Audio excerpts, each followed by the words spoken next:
We're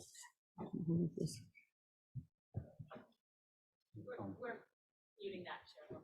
Okay.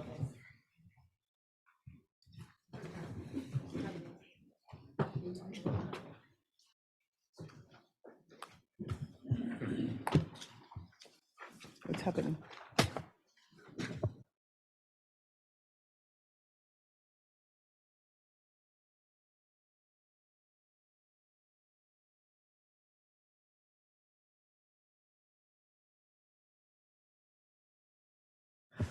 Carlos, can you go ahead and share the information around the interpretation, please? Absolutely, thank you. My apologies. I wasn't sure if that was my cue or not. Well, your name is not Ruth, so I apologize. All right, good morning. Buenos días. I will begin with the instructions in Spanish and I'll be back with the instructions in English.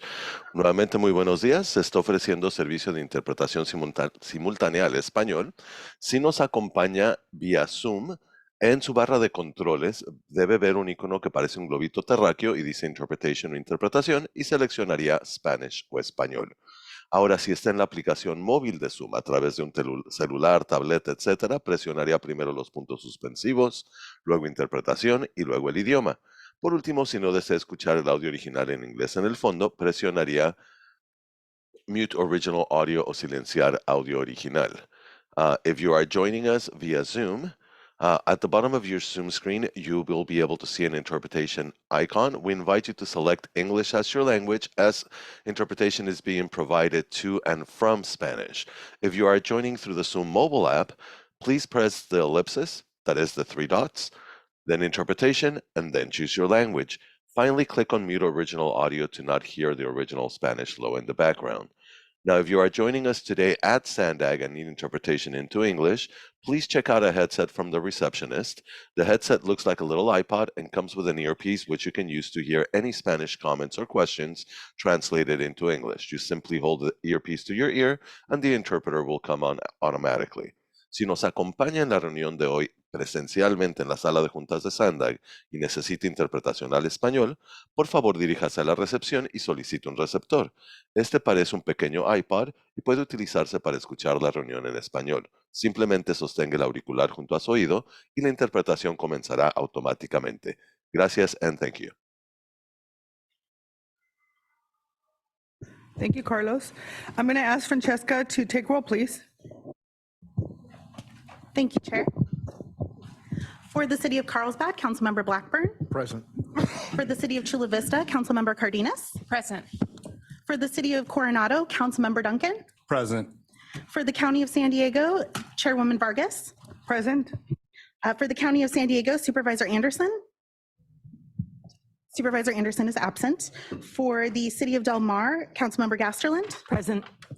For the City of El Cajon, Mayor Wells. Here. For the City of Encinitas, Mayor Kranz. Here. For the City of Escondido, Mayor White. Present. For the City of Imperial Beach, Councilmember Fisher. Here. For the City of La Mesa, Councilmember Shu. Here. For the City of Lemon Grove, Councilmember Mendoza. Here.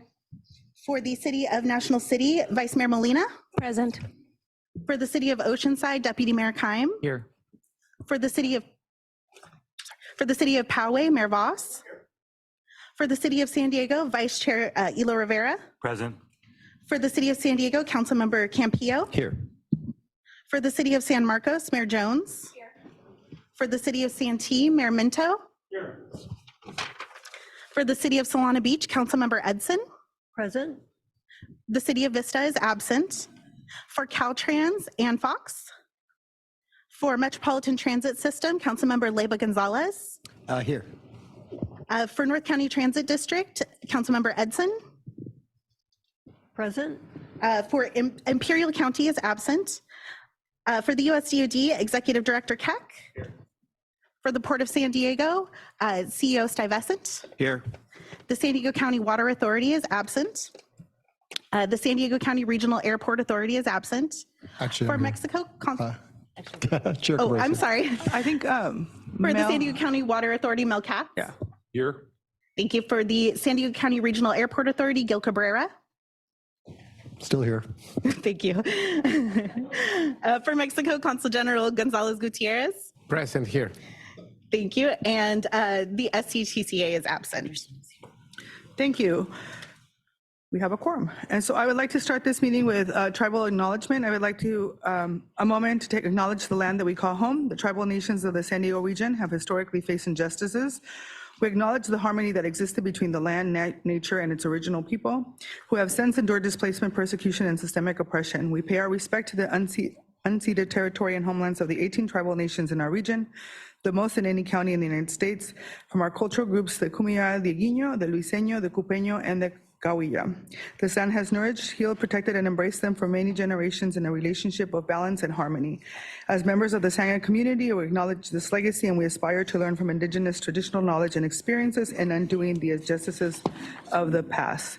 Now, if you could please join me for the Pledge of Allegiance.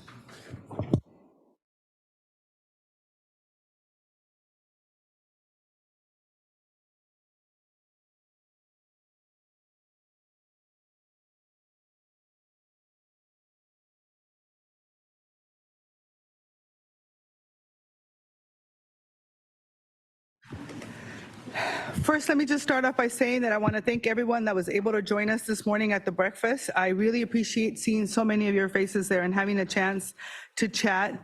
I also want to thank the folks that were not able to join me, but I was able to have a conversation with all of you, so I'm really excited about that. Before we get started in this meeting, I want to clear a lot of misinformation that's going around of what I will be doing at Sandag. I believe that every city here is extremely important and that our priorities that each one of us have for our region is critical and important. We have tools in our toolbox, including the way to vote, to achieve our regional goals. My goal here as the chairwoman of Sandag is to work on issues and conflicts together. I represent the South County and the unincorporated area communities in the region. However, when I come to Sandag, I am uplifting our regional infrastructure goals together. I ask that we do that with sustainability, with openness to learn from each other and agree to disagree on certain topics. But most importantly, I ask and I plead from all of you that we do not lose track that we are here to serve the people of our region. Before we jump into today's session, I wanted to just go over a couple of logistics. You will see at your seats a save the date for the board retreat on March 9th and 10th with a quick survey. If you can just take a quick second to fill those out while you're here today. Staff will collect them and use them to help plan our time together. I hope that all of you will join us. There's a lot of really good information that we'll be able to address during that meeting. So I want to make sure that everybody is able to be a participant in that process. I also know that we had some issues with the speaker queue at our last meeting. Staff has clarified that once we pull the voting slides up, the speaker queue is disabled. So please note that if you would like to speak once the voting slide has been pulled up, I will need you to raise your hand, please. A friendly reminder that sub-regional appointments are due by January 31st. I know that this is a new process for some of our new board members. Please don't hesitate to reach out to Sandag staff if you have any questions or any concerns. We want to make sure that we make the process as easy as possible for all of you and that all of you are represented. All right, with that, let's begin today's meeting with non-agenda public comments. As a reminder, according to the board rules and procedures, audience members and board members shall stay on topic, on the agenda topic as we move forward. So with that, Francesca, are there any public comments? Thank you, Chair. We do have quite a few public comments on this item. As stated on the agenda, at the top of the agenda, we'll be able to take the first 5 public commenters, and then we'll be able to return at the end of the agenda to those who have already submitted a speaker slip or have their hands raised. The first person I'll call on is Alan C., who will be followed by Jeff and Dana. So Alan, you can step up to the podium and go ahead when you're ready. Thank you, Francesca. Thank you, board and chair. Concerning the way to vote, I know this is a very hot topic. Yes, we do need a way to vote and we do need city vote. The way to vote, the whole heart of the way to vote is based on population. Yet my representative, I'm from Chula Vista. My heart goes out to all the other cities, smaller cities, because my representative, nothing against you, council, but you were voted by only 1/4 of the population. 2016, Chula Vista went to district, which means only 1/4 of Chula Vista is actually represented here today on the way to vote. So does that take context of the way to vote as truly being representing the voice of the people in each city? I challenge all these mayors, including our council, do the right thing, take it to court, because this is illegal. The way to vote is only applying to this city. How can the state decide how we run business in this city, this beautiful city I've been in for 30 years? So take it to court, talk to my friend Carter Mile, because it is no problem recalling a few people in this room that are not mayors. I've got a council person in my Chula Vista, only won by 131 votes. We have no problem. And I don't want to threaten, I'm just telling you how it is, because the voters are fed up. We're not truly being represented. When you did the way to vote last week, overriding, and a lot of people here are not mayors who should be represented by vote of the people, everybody in this audience. Okay, concerning, as I mentioned, John McCann should be sitting over where you're sitting at now, ma'am. I stood in front of Costco. I reached thousands of customers on a public sidewalk, and they were pissed. They did not like paying that $6 a gallon gas. When they saw this, stop the Sandag mileage tax, they were on fire, and they voted John McCann in because his promise was to stop the mileage tax. And yet, now you've got this board in. My ladies, this is your AAA magazine. The last infrastructure bill is actually authorizing pilot programs, which you know about, and you're not telling the people to allow the mileage tax to be implemented behind their backs. Take charge, take them to court, make this happen, because we are not being represented by the people. 1/4 of the people in Chula Vista waited vote. Are you kidding me? National City, Vista, Carlsbad. Where is our voice when you're not represented by the vote of everybody in the public? Thank you. Thank you. Our next speaker will be Jeff Hoyter, followed by Dana Gibbett.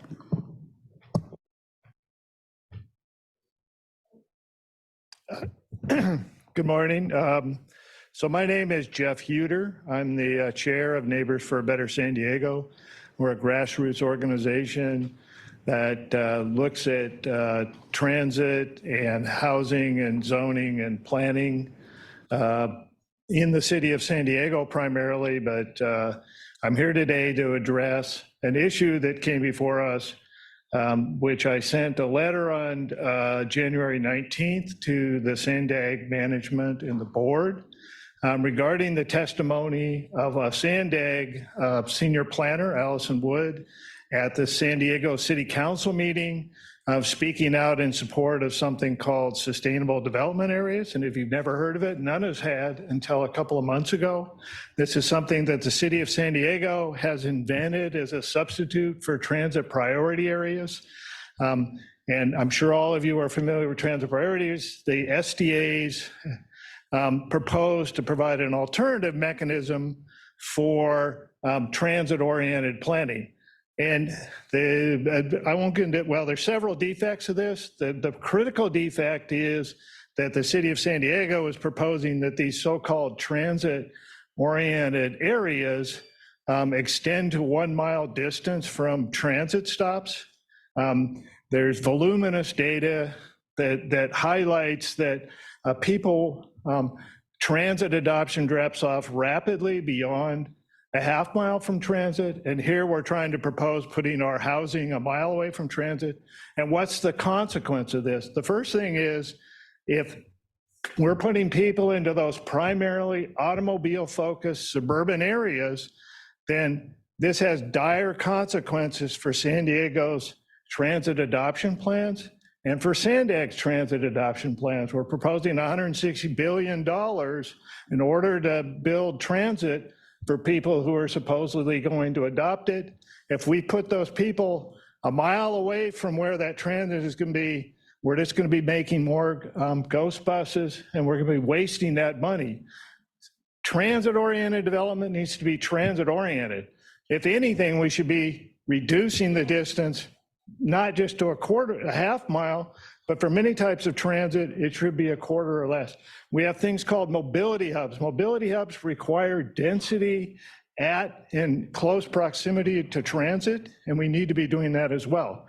The further thing, finally, is we need clarification from Sandag, because we can't find any official position or deliberation that says Sandag has changed its mind from a half mile to transit as exists in all its plans and MTSs to suddenly going to a mile from transit, and we want that clarified by the board, particularly before the February 7th board meeting where this will be considered. Thank you. Thank you.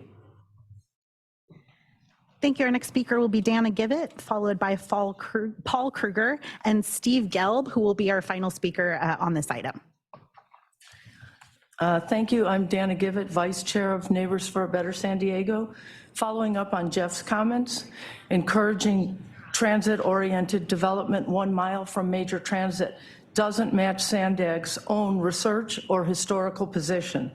Your 2019 TNC survey showed that 97% of local transit users walk to transit and 89% walk home. Nearly everyone, only 1% to 2% roll via bike, scooter, or skateboard. Your 2015 passenger survey showed that 92% walk 10 minutes, 1/2 mile or less to transit. Your Smart Growth Incentive Program to reduce GHG emissions and VMT by improving transit access scores projects based on 1/2 mile from a transit stop. Your own housing acceleration program to shift travel modes to reduce VMT prioritizes projects within 1/2 mile of major transit stops. Your 2015 Designing for Smart Growth scorecard gives extra points for buildings and developments with transit access, quote, within a comfortable 1/4 mile walk of a transit corridor or a transit stop. Your 2015 transit-oriented district recommends walking catchment area that's, quote, conveniently accessible within 5 minutes of each transit station by foot. That's 1/4 mile. And your 2017 Mobility Hub implementation strategy uses a 5-minute, 1/4 mile walk shed to transit to evaluate transit equity because car ownership rates are low among the impoverished, low-income minorities, and seniors. As for the city of San Diego, in its own 2020 transportation study manual, every reference to distance from transit is 1/2 mile. It even requires affordable housing be screened for transit access, quote, defined as transit being located within reasonable walking distance, 1/2 mile from the project driveway. Even MTS's Designing for Transit manual notes that, quote, passengers are typically willing to walk between 1/4 mile and 1/2 mile from a transit station. There is essentially universal agreement that few riders will trek beyond 1/2 mile to take transit. So using SDAs with a 1 mile walk shed to justify building dense and affordable housing 1/2 to 1 mile away from transit works against San Diego's climate action goals by increasing auto use and defeating efforts to decrease greenhouse gases and improve air quality. On what basis is Sandag, suddenly in favor of a 1 mile walk shed to transit? What research underpins this policy shift? And why would San Diego support this proposition? We have seen nothing. To do this, we have received no response to our written request for such information, and we have no idea why at a CPC meeting only a few days ago, it was stated that Sandag hasn't made a decision on whether or not it will support SDAs, while on the other hand, a statement was made by Allison Wood calling into the Land Use and Housing Development Committee saying that Sandag is in support of the SDAs. And we now have this conflicting information on the record from Sandag. We would very much like answers to these questions. Thank you. Thank you. Our next speaker will be Paul Kruger, followed by Steve Gelb. As a reminder, the comment period is now closed. So at the end of the agenda, we will take the remaining 10 hands that I had from the beginning of the item. Paul, you can go ahead when you're ready. Thank you. I'm Paul Kruger. I'm also a member of Neighbors for a Better San Diego. I'd like to thank you for your attention to this matter. I appreciate those of you who are, and ask that all of you listen to the facts we're trying to state today. The issue is the process. The city of San Diego has embarked on this effort to expand to 1 mile the definition of transit-friendly or walking distance to transit. It's currently and should be 1/2 mile walking. The issue for us is the influence that your agency is having on this decision that the city of San Diego is making. At the hearing before our committee, our city council committee, Allison Wood called in, represented herself as a senior planner at Sandag, and said your agency supports this idea of expanding to 1 mile transit-friendly walkable transit, which we disagree with. Others may agree with it. We don't think it's a feasible or sensible, workable idea. Ms. Wood's comments influenced the vote. Steve Whitburn, a council member in San Diego, referred to Ms. Wood's comments in supporting and voting for this issue. So we wondered, how did this happen? How did Ms. Wood come to represent your agency? Did you know about it? What was the extent of discussion among the employees here at Sandag? How did this happen? And that's the answer that we want, because supporting a 1 mile walk, as my colleagues have pointed out, is contrary to almost every agency and group that studied. Here's a list of all the national groups and local groups that say it's got to be a 1/2 mile or a 1/4 mile for you to have walkable transit. The only agency or government group that we could find in the entire country who claims that people will walk a mile to get the bus is the city of San Diego. Lastly, let me highlight a contradiction that is of concern to us. That is that while Ms. Wood called in and said your agency and you implicitly as board members support this very significant and controversial change to a full mile, just a couple nights ago, Jennifer Williamson, who's an employee, spoke to the community planners group and said your agency doesn't have a position. So I'd like to urge you to please take a closer look at this. And before February 7th, when the council is scheduled to vote. And thank you Mr. very Krueger. much for your attention. Next will be Steve Gelb, and after Steve Gelb, we'll move on with the rest of the agenda and return to the rest of the folks at the end of the meeting. Good morning, Chair Vargas and members of the board. I'm Steve Gelb with San Diego 350.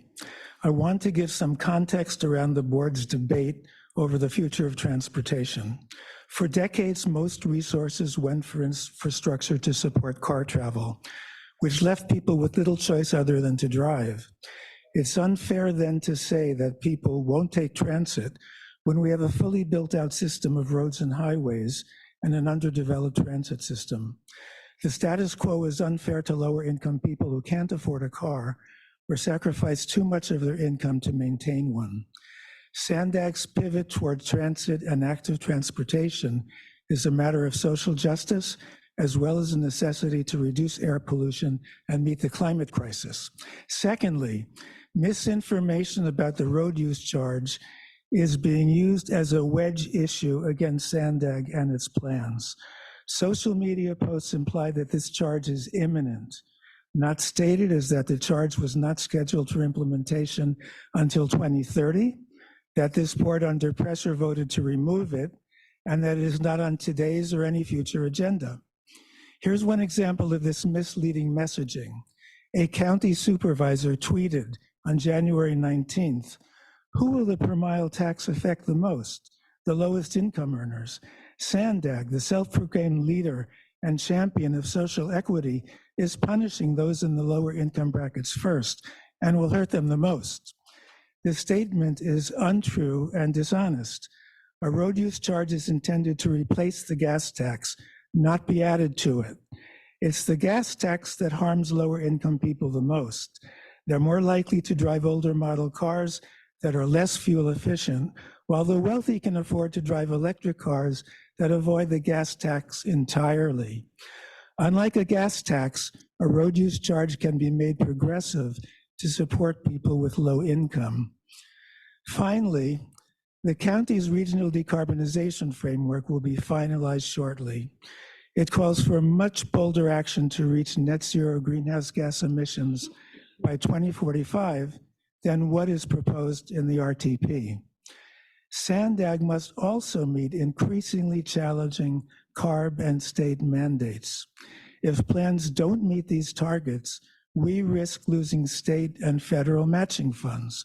Those who are asking for less funding for transit and for the expansion of highways and roads need to be pressed on how the changes they want could occur within the mandates that we must meet. Thank you.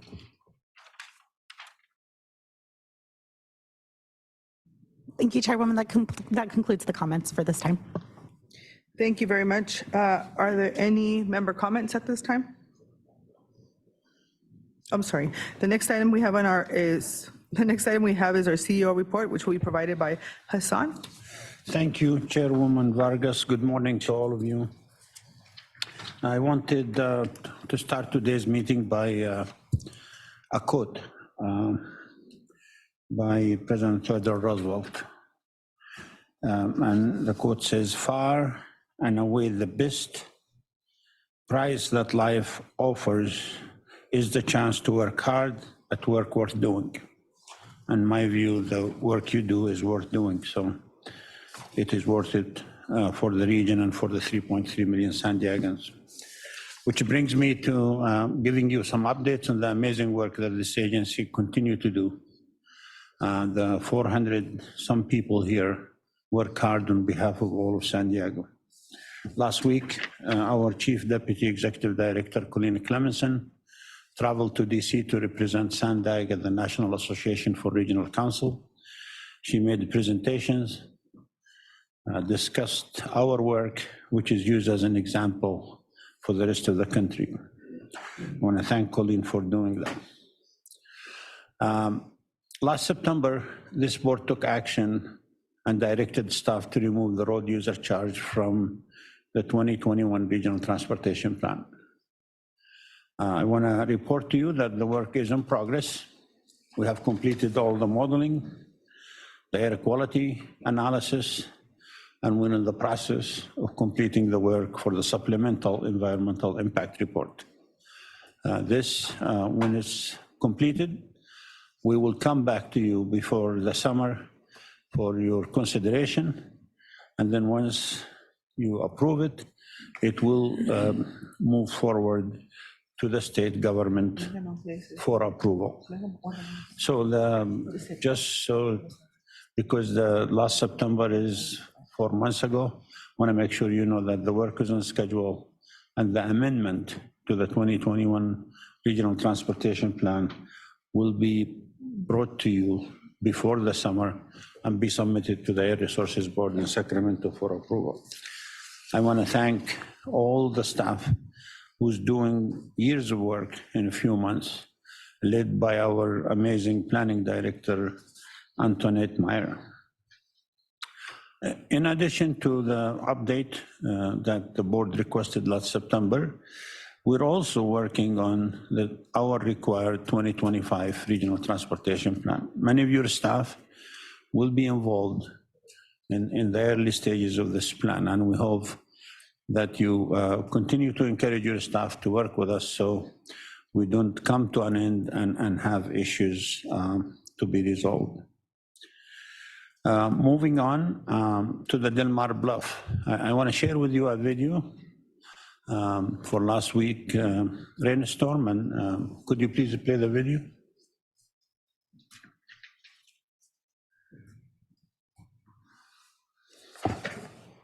Massive cliff collapse on San Diego Beach.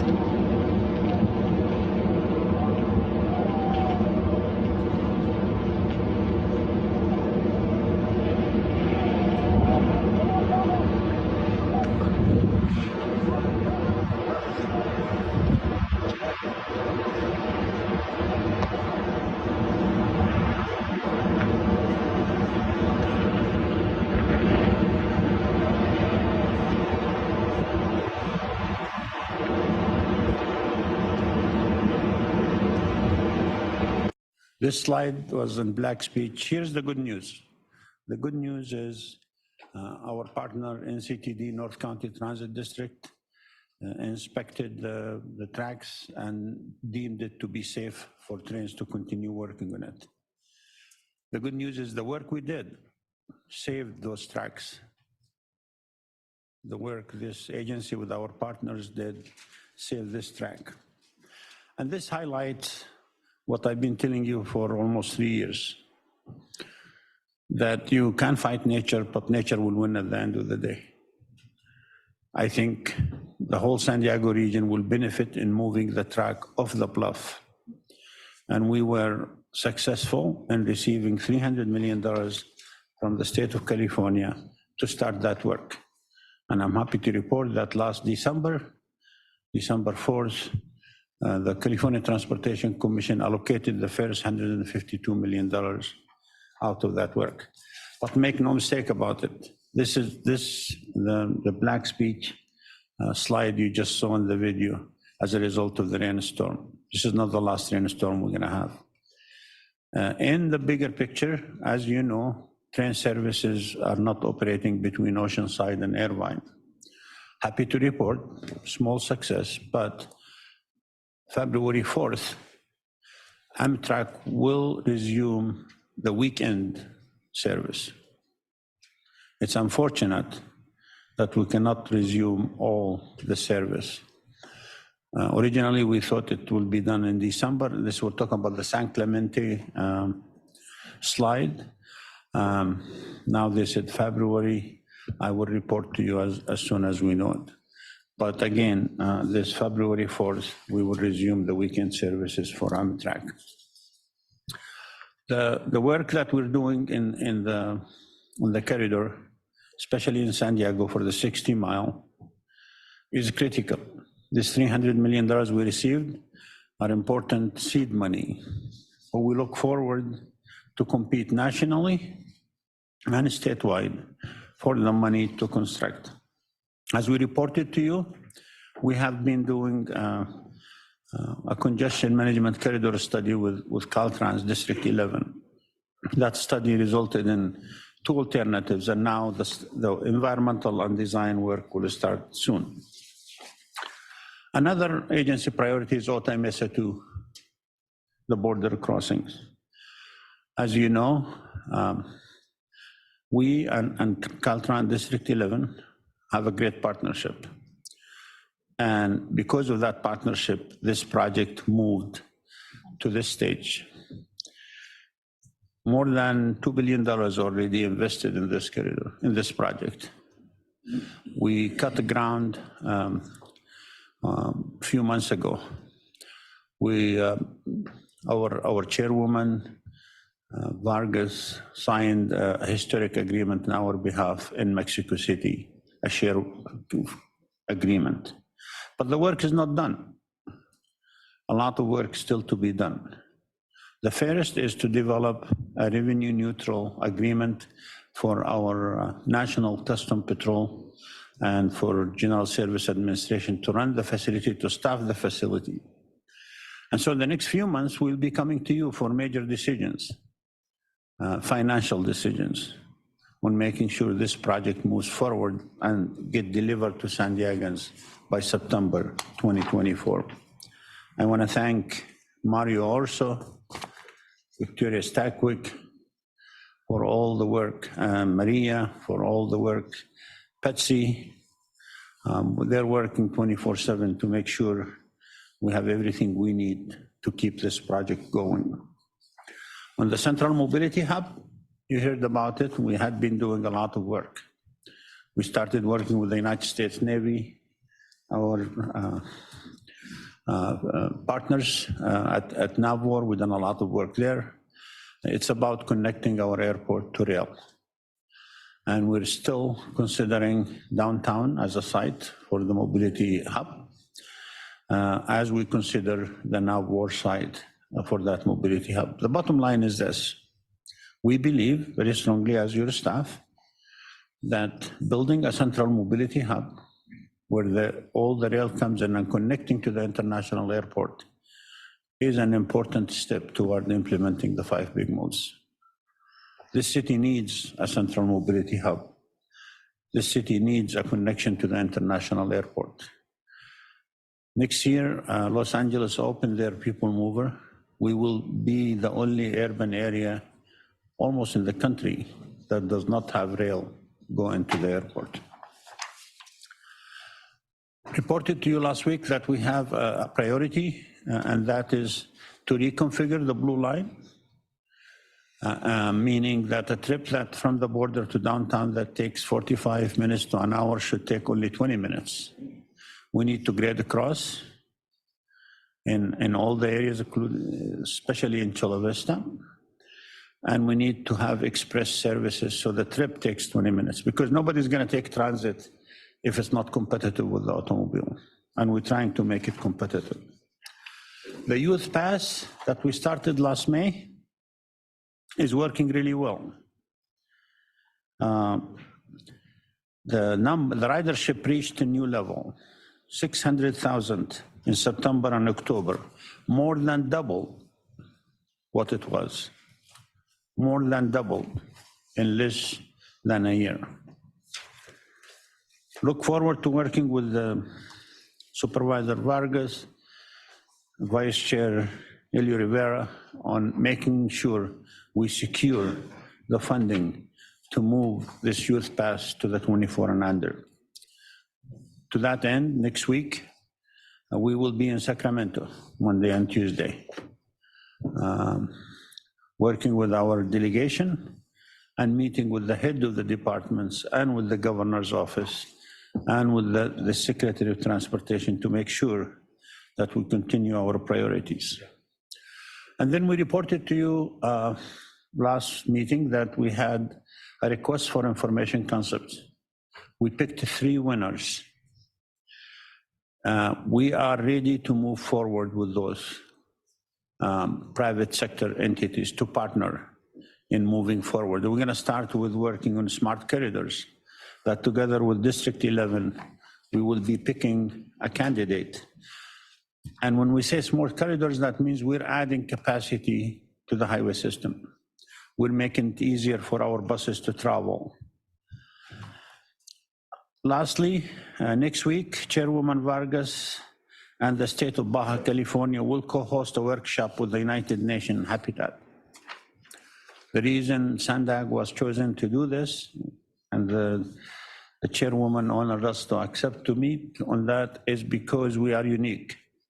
We have more tribes in our region than any place in the country. Our tribal nations, our partners. We border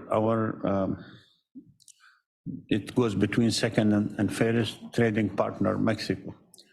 This agency has done a lot for partnership, and that partnership pays off. Chairwoman, that concludes my report. Thank you. Francesca, do we have any public comments on this item? Thank you, Chairwoman. We do have 2 public comments on this item. First is Lori Saldana, who will be followed by Catherine Rhodes. I do see 2 hands virtually also, but I know that those people have their hands up for the first item. So if you're waiting to speak on non-agenda public comment, I'll ask you to put your hand down, and I've noted your names for the end of the meeting. Lori, you can go ahead when you're ready. Thank you. Good morning. Thank you for the report and reminding us that we are, our binational region needs to improve its transportation. As a lifelong San Diegan who has lived in Baja California, I know from direct experience that it is very difficult once you reach the border to make it into San Diego.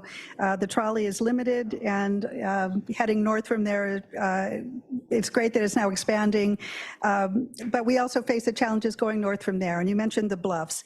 Again, having grown up here, I've been on the beach when these bluffs have come down. It is quite a show of force and destruction. And also having lived here, I've seen the impacts of these intense rains on our infrastructure. I want to bring to the board's attention that a January 17th article in the LA Times talks about research in the Bay Area showing hidden flood risk from sea level rise and groundwater. We had that happen in San Diego a week ago with the rain. We had our sewage systems fail. We had sewage backing up in low-lying area. It was evident through the odors in businesses. Their bathrooms were impacted.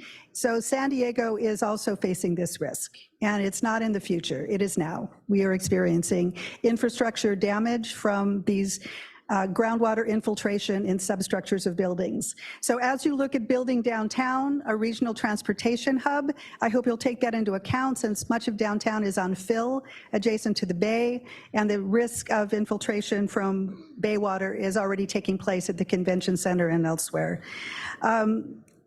And then finally, I wanted to bring up the reliability of electricity downtown. If we're going to decarbonize this region, if we're going to have an electrical trolley system and transit system, we can't have outages as what happened yesterday. We need a reliable infrastructure and grid.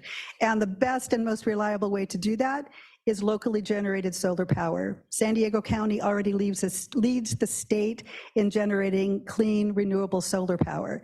And the county is moving forward with the chairwoman's help on a decarbonization plan. However, they want to waive land use reviews of renewable projects. That has already contributed to flooding in Valley Center at a Baywa project. I believe one of the members here today, Gil Cabrera, is their general counsel or represents them. They lost a jury trial of over $6 million because of flooding to adjacent properties from that solar project. Waiving review under the decarbonization framework of projects just because they are renewable or have batteries will lead to more flooding and damages, and it will leave your agencies on the hook if the county waives land use review. So as we move to decarbonization, I want to let the mayors and others who are here from the cities know, do not allow that waiver to go forward. You will be on the hook, just as Mr. Cabrera's clients showed. Flooding and land use problems are a very real possibility. Thank you. Thank you. As a reminder to the public, the public comment period for this item is now closed. We'll move on to Catherine Rhodes, who will be followed by Mike Bullock, and Mike will be our final speaker on this item. Hello, this is Catherine Rhodes, and on Twitter, if you put in Sandag, you can see my public scoping comments for Sandag's new 2023 draft supplemental environmental impact report. The first thing, I think that you guys really shouldn't do this. I think you should just wait until 2025 because you're going to lose a lot of money because there's so many things that you have to do. In fact, what I think that you have to do is you have to reanalyze greenhouse gas emissions, geology, soils, mineral resources, transportation, water supplies, hydrology, and water quality, public services, utilities, geologic hazards, population and housing, land use and hazardous materials. There's so much you have to do. And hopefully in this draft EIR, you're going to actually finally, after 16 years, address my issues that I've been bringing forward that you refuse to address. The main issue that I have, of course, I don't like the downtown location, and I have no clue why the port headquarters location was taken, or public port headquarters location, which would cost $0, is taken out of consideration, and why you're trying to put back in the Spot Wars, which is on a Superfund landfill site with liquefiable soils. It's a junky mess. You don't want to be involved with it. And so the reason why I wanted you to analyze it in the EIR was because you're going to now have to do a C Street corridor and go down C Street, and then you're going to have to confirm or deny the active faulting that goes through your proposed Sandag headquarters. That's confirm or deny. You've never confirmed and denied that. And then what you'll have to confirm or deny is if the smell of sewage and the broken windows on our courthouse is due to the active faulting that's adjacent, supposedly not through it, but just adjacent, like a couple hundred, maybe even 50 feet, 100 feet, I'm not exactly sure, but then neither are you guys. So that I expect to be confirmed or not denied. And of course, my solution, super easy. It has to do with Caltrans. They have this thing called the Seismic Advisory Board, where you guys did it for the 2006 Coronado Tunnel study, where they got engineers and people from Berkeley and and Caltech to give you guys seismic advice. They even have two, I remember there were like 3 board members that lived in San Diego County, but you never did this.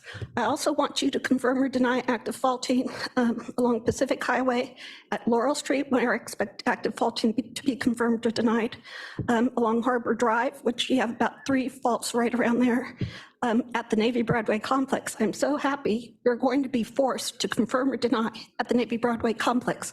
And the last location is where you're going to be forced to do this during this time is the convention center that leaks underground. I remember so many years ago, probably about 16 years ago, I called a person from Caltrans up in Sacramento, and they told me that there was an active fault there. Thank you.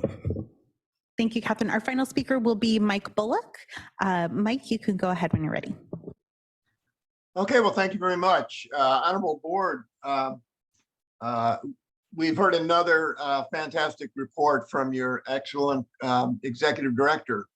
And I just have a couple of comments on it. I hadn't planned to speak on this issue, but he did talk about the fact that he is making progress on taking the road use charge out of the 2021 RTP. And of course, you know that wasn't going to go into effect until 2030, and that is exactly what is in that RTP, it assumes, because your Executive Director knows how to work closely with the state of California. The state of California's view towards the road use charge was quite outdated. From our standpoint now, it was not in conformance with the latest CARB scoping plan. The scoping plan makes it very clear that we must reduce vehicle miles traveled and that we need to replace the gas tax, the state gas tax, with a road use charge. And it talks about 2025. And, you know, I've always been saying ASAP, that's when you need to do that work.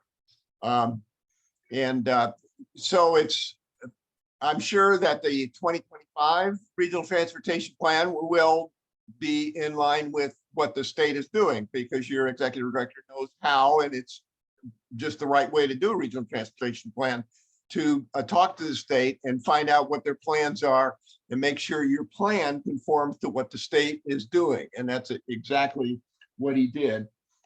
It's a real shame.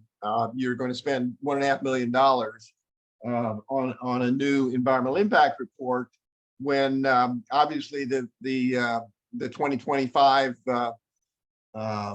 Regional Transportation Plan is going to take effect far before the 2030 time, which is what you were assuming. You would have the road use charge, and the state was not saying replace the gas tax like they should have, and they weren't saying means based, and they are now. And by the way, read Appendix E of the scoping plan, and you'll see that yes, I'm talking about pricing of parking and how important that is.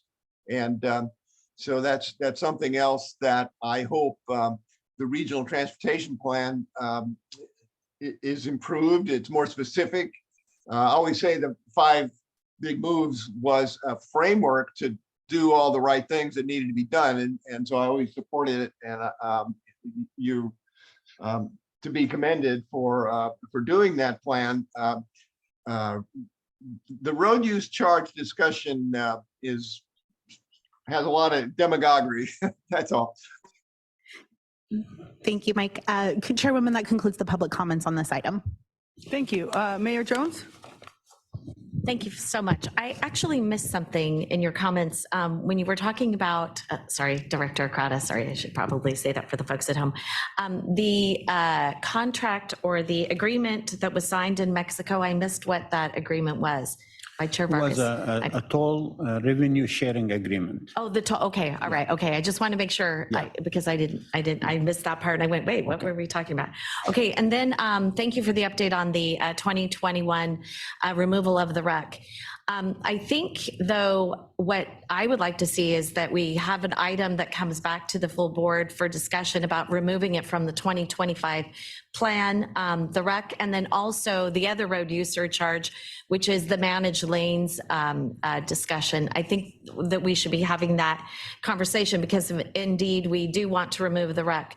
The 2025 plan is actually where it will be implemented, and we will need to have the pilot projects and all of that. And I'm concerned that we would be spending money on something that we actually are not intending to do. And so I want to make sure that we are not, doing that. So I think we need to have that come back as an agenda item.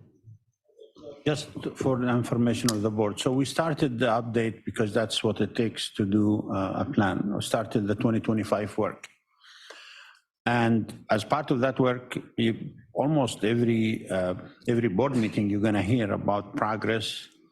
But I also want to remind you of a couple of things. We don't choose to put certain things in the plan just to, divide the house or make some people upset. We have a requirement and a law to meet. Serious business. And that law has to be met by reducing greenhouse gas emissions. We're going to put in front of you all kinds of options to get there. It's not easy to get there. But you're going to hear in this room a big debate. What is it gonna reduce vehicle mile travel, reduce greenhouse gas emission? Is it road user charge? Is it toll lanes? Is high occupancy toll lanes? It is what? And that is what, Mayor Jones, just so you know, that's exactly what we're gonna do. We're gonna bring everything we do on the 2025 update to you. But at the end of the day, you could have all the discussion you want. You have to meet the requirements. Unless you change the state law, the requirements right now is actually more stringent in the 2025 than it's gonna be in the 2021. Can I just follow up with that? So, and that I do understand. I think, for the folks that are, saying we don't want a road user charge, which is a lot of them, and it is actually not to pay for maintenance of the road. So let's just make sure that everyone realizes that the local regional road user charge in document V, appendix V, sorry, page 4 states that it cannot be used for road maintenance or highway maintenance. And I think that is a really important thing here because it is not to replace the gas tax. The gas tax actually pays for maintenance of roads. So I just want to reiterate that point. But I think that if we're talking about removing the road user charge, I think we just need to make sure that we are doing it in the 2025 plan where it truly will be implemented and we will need to spend money on pilot projects. Okay. So anyway, thank you, Board Chair. Thank you very much. Councilmember? Thank you, Chair. As we go forward and have a discussion on road user charge in the future, I'll help those who are commenting on it and against that plan come forward with a alternative plan to meet our reduction goals for greenhouse gas reduction and cost issues and that are equitable. I don't think it's fair to ask SANDAG staff to reduce something or remove something without something that is modeled that can show that we could meet the goals so that our state and federal funds can still be coming to San Diego. SANDAG staff has done a remarkable job keeping this region in a place in which we can receive our, probably more than our share of state and federal money. But I think for board members to suggest doing something that endangers those funds coming to our region, giving our region more jobs and better transportation infrastructure, it's just not fair. So if you want to propose something different, give me a modeled plan that is a good alternative. Otherwise, you're asking staff to do something that's impossible, and that's just not fair. Thank you very much. Seeing nobody else on the queue, I'm going to go ahead and move on to the consent agenda. If a board member would like to pull an item on the consent agenda, or if you have questions or comments on an item, please let me know now. Seeing none, are there any public comments on the consent agenda? Thank you, Chair. We do have a few public comments. I'll go in order of the item numbers. First will be Alan for item 3. Also on item 3, Mary Davis will be next. What you say, sir, I got something to say about what you just said. And it is as a reminder to members of the public, the comment period for the consent calendar is now closed. Hi, good morning again, Alan C. Concerning the approval of the minutes, again, I point out there are 7 board members on here that are not representing the entire city. 7 people who are not mayors. The only people who should be way to vote is the mayor, who's elected by the Excuse me, people. I'm going to remind you to please stay on topic on this item. Yes, ma'am, I'm talking all about right. the approval of minutes, which Okay. I'm pointing out Thank you. that you're approving the minutes and there's 7 people who are not mayors. So how can you do the way to vote? As to what you're saying about the use of roads, the electric car is going to take over. What do you do then? And that will meet your climate goals. Thank you. Our next speaker will be Mary Davis, who will be followed by Catherine Rhodes.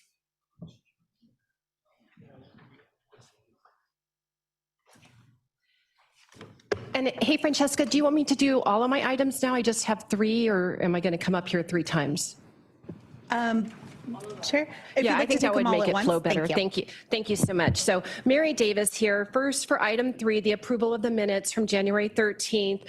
It states simply that I spoke in opposition to the regional plan. I would like you to add, quote, and called for the firing of CEO Hassan Akrada and to replace him with a more moderate and collaborative chief executive officer, end quote, to more accurately reflect the full scope of my comments for the record.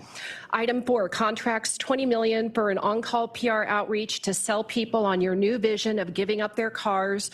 Not only is that amount far too exorbitant, but twice the amount of the comparative award for the on-call environmental services. So I'm here to tell you, you don't need better PR, you need a better plan. When something is popular and of true benefit to people, you don't need to sell them on it. They flock to it on their own. Just look at mood rings, pet rocks, and TikTok. No to $20 million for your self-promotion disguised as equity. Item 7, delegated actions. It seems you pay a lot of our hard-earned money in settlements, which is another reason to ditch your CEO. Please implement better planning and execution to guard taxpayer money and quit treating our money as a blasé line item and cost of doing business. And speaking of settlements, I would caution each member entity here in the vein of fiscal prudence to rethink through your push for multimodality and the quest to get everyone walking or riding e-bikes and scooters. The recent deaths of the pedestrian on the sidewalk in PB, as well as the severe injury of the man riding the scooter who hit a pothole in Sorrento Valley, are indicators that the liability costs have not been factored in and need to be done so on a far greater scale. It will absolutely affect your individual municipal budgets. The city of San Diego alone seems to pay out settlements hand over fist. So please, in the spirit of Frederick Batiast's famous 1848 essay on unintended consequences, fully factor in the cost of both the seen and the unseen. Thank you. Thank you. Next will be Catherine Rhodes. Catherine would like to speak on item 3 and on item 8. Lovely. Thank you so much. This is Catherine Rhodes, and the first thing I wanted to say is that, there's so much misinformation on the weighted vote. I'm not sure if a lot of you know, but the weighted vote seemed to have always existed. But what happened is that it used to be concurrent. What happened is there's 19 votes for the tally votes, but there's 21 votes for the weighted votes. And prior to AB 805, everybody used to vote at the same time. There was one vote. And so my recommendation is that you actually go back to it. And the reason why this is actually good for the small cities, in theory, you could have 4 small cities with only 4% of the votes win the tally vote. You won. And only you would lose if somebody asked for the weighted vote. So you actually have a better percentage, you have a better chance, because it used to be you had to have the weighted vote. Now it's an option for you. So I have no clue why anybody is complaining about that. And so my recommendation for you to do, and then the other thing that I noticed is that a lot of people were trying to say that the chair, vice chair, and second vice chair didn't get majority of the votes, of the tally votes, when you guys did. You got 10 of the 19 tally votes, more than 10 of the 19 tally, 10 plus of the tally votes.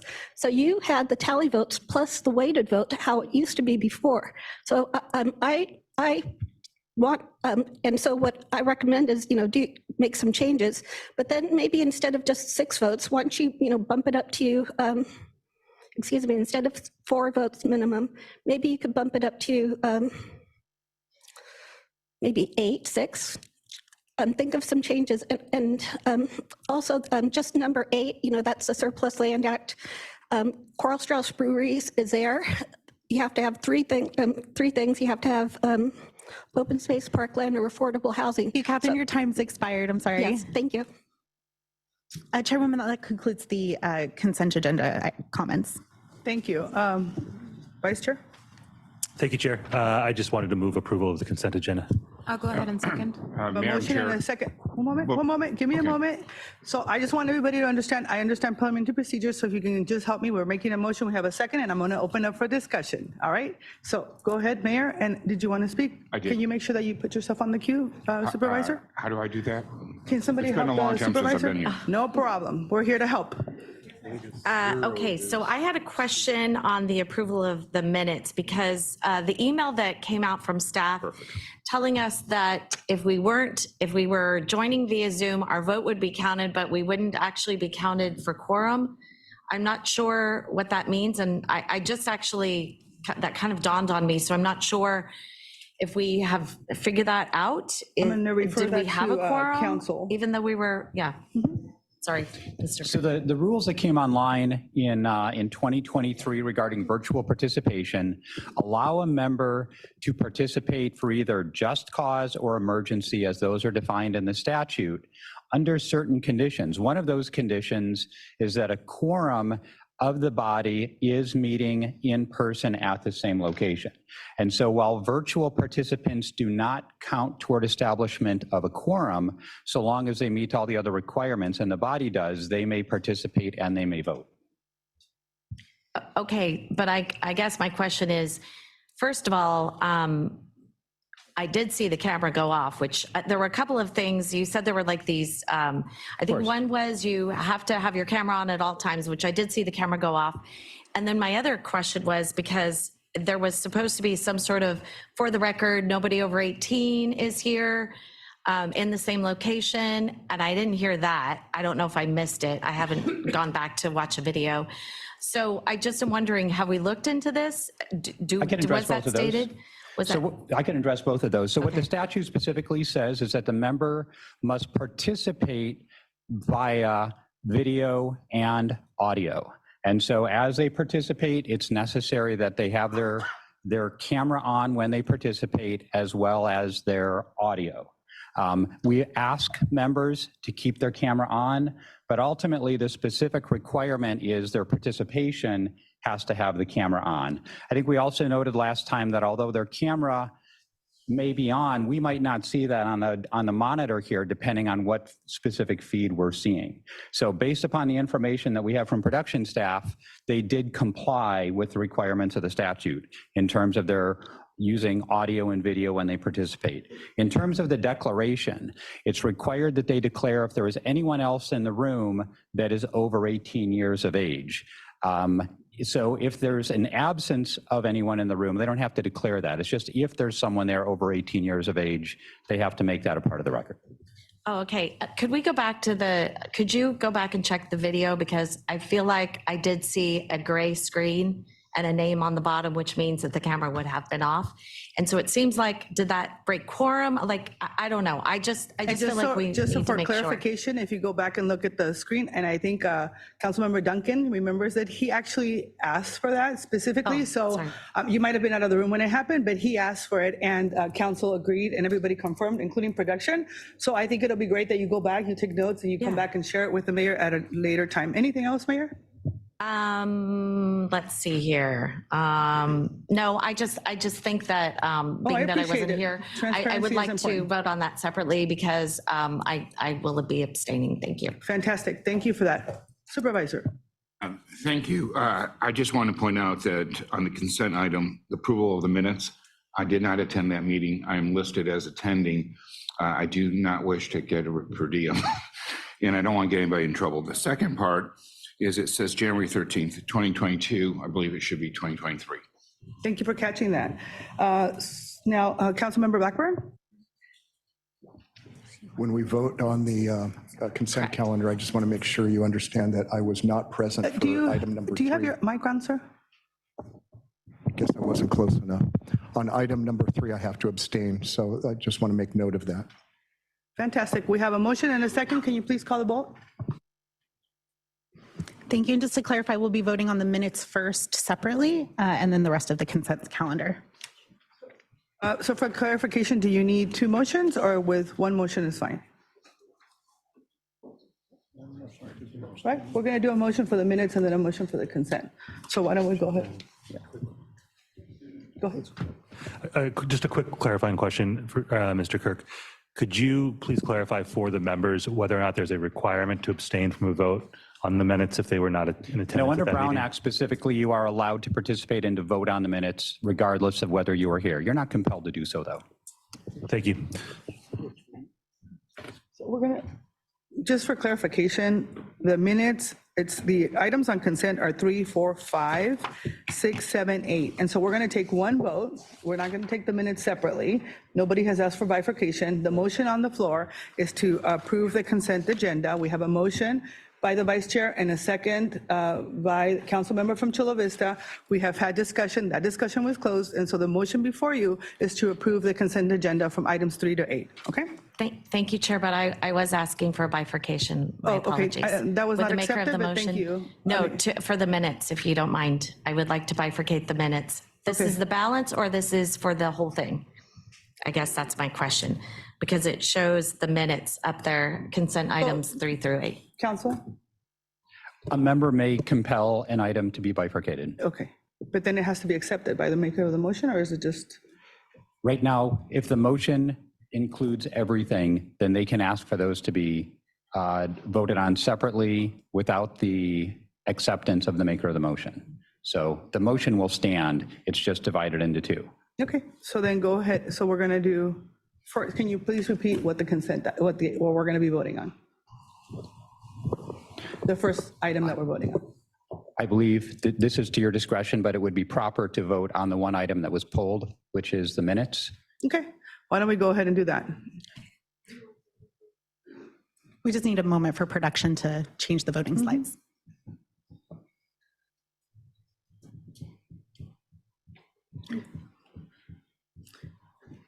Chair, I have a question. Yes, ma'am. In the motion for the minutes, we'll have the edits on the date and. Yes. Okay, thank you.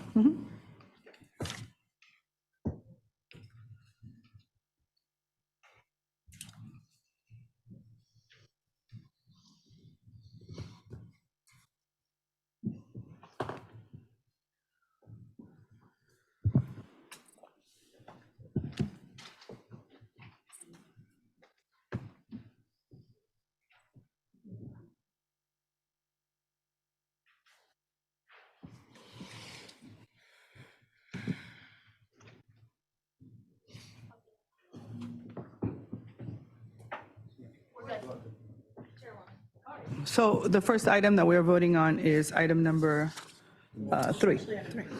I'm sorry? 4. It's wrong. It's item 3 for the meeting minutes. Yeah, okay, so it says item 4, meeting minutes. So just double check it because I don't want to have this discussion at the next board meeting again, and I want to make sure on record that it's item number 3. Process is extremely important for us as we're moving forward. Okay, we're good? Please vote. And you're going to change that up there, right?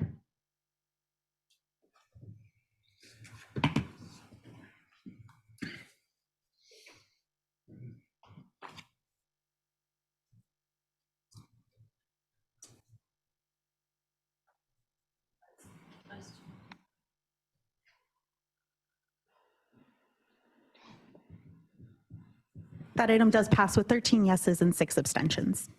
Okay, thank you. And the next item, please. Please vote.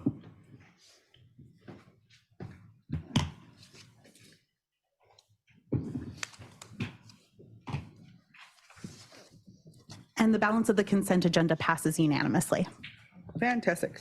Next, we're going to move on to staff reports. First, we're going to have Robin give us a presentation on Sandag fundamentals.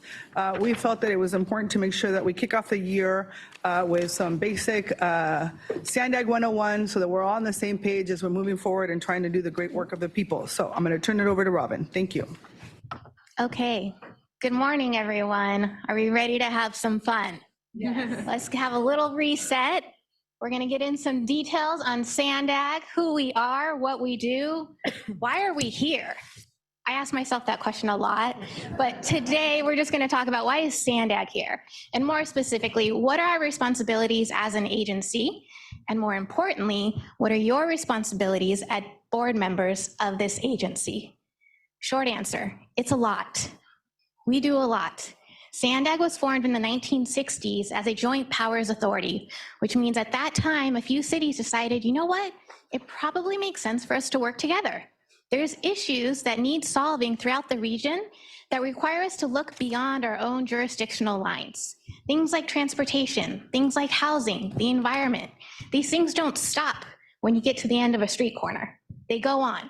And so that's why Sandag was created, so we could work together as one region to solve really important issues, and something that we're really good at here at Sandag, to get money to help implement the solutions to those issues as one region.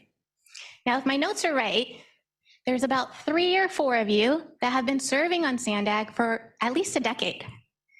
Then there's another 2 to 3 that have been here about 5 years, about half a dozen that joined us in 2021, and then we've got about 7 members that are just joining us this year. That's why it's so important that we really take the time to understand and get on the same page about why are we here. So like the chair said, the chairwoman said, we're going to be spending a lot of time this year really digging into the fundamentals, getting on the same page and understanding, like I said, what are our responsibilities, not only as an agency, but to the people of the San Diego region. And so because there's so much to cover, for the first time ever, we have created a board of directors manual. You each have a copy of one of these in front of you at your seats. This will also be available online. Anyone can access it, okay? It's a living document. Bear with us. As we continue to explore more and more, we're going to realize what we're missing from the book. But I think this gives you a good sort of elementary understanding. We're going to walk through this today as we go along with our PowerPoint as well. If you have any questions, if the chairwoman's okay with that, please speak up. Let's make this a conversation. It's really important that you walk out of here today with a good understanding of who we are and what we're doing and why. All right, so let's get into it. If you start on pages 3 to 5, you're gonna see all of the different hats that Sandag wears. From the 1960s to 2023, we've continued to receive more and more designations, more and more hats. This is why there's so much that we do. But there's a few designations that I think probably some of you are most familiar with, and I'm gonna hit on those in the first slide. Make sure this is on. Okay, thank you. All right, so Metropolitan Planning Organization. Has anyone heard of that? MPO. We got one. What, two MPOs? Okay, 3? Colleen's cheating. Okay, we are a Metropolitan Planning Organization. Oh, we got one in the audience too. All right, an MPO, that is a federal designation. Every region throughout the country has an MPO that represents them. Okay, this is not like we're not volunteering, this is not optional. You need to have an MPO to represent your region. What does that mean? That means we're the agency that receives formula federal funds. So again, going back to the money that we need to deliver the projects to solve our problems. You gotta be an MPO, and in order to get those funds, you have to have a compliant regional plan. So this is super, super simplified. There's much more that an MPO entails, but 2 things that I want to make sure you take away from this. 1, that means we get the money. 2, we have to have a regional plan in order to get the money. In the state of California, you can see we're not alone. There's 18 MPOs that cover the entire state. Okay, then at the state level, sort of the same thing. We're a regional transportation planning agency. So this is a state designation. Again, both formal designations by the state and federal government. Same thing. This is what allows us to receive state formula funds. And again, a requirement of that is that we have a compliant regional plan with a sustainable community strategy. We have to meet all of the requirements that the state gives us, whether we like them or not. The next one that probably some of you may have heard of is a council of governments.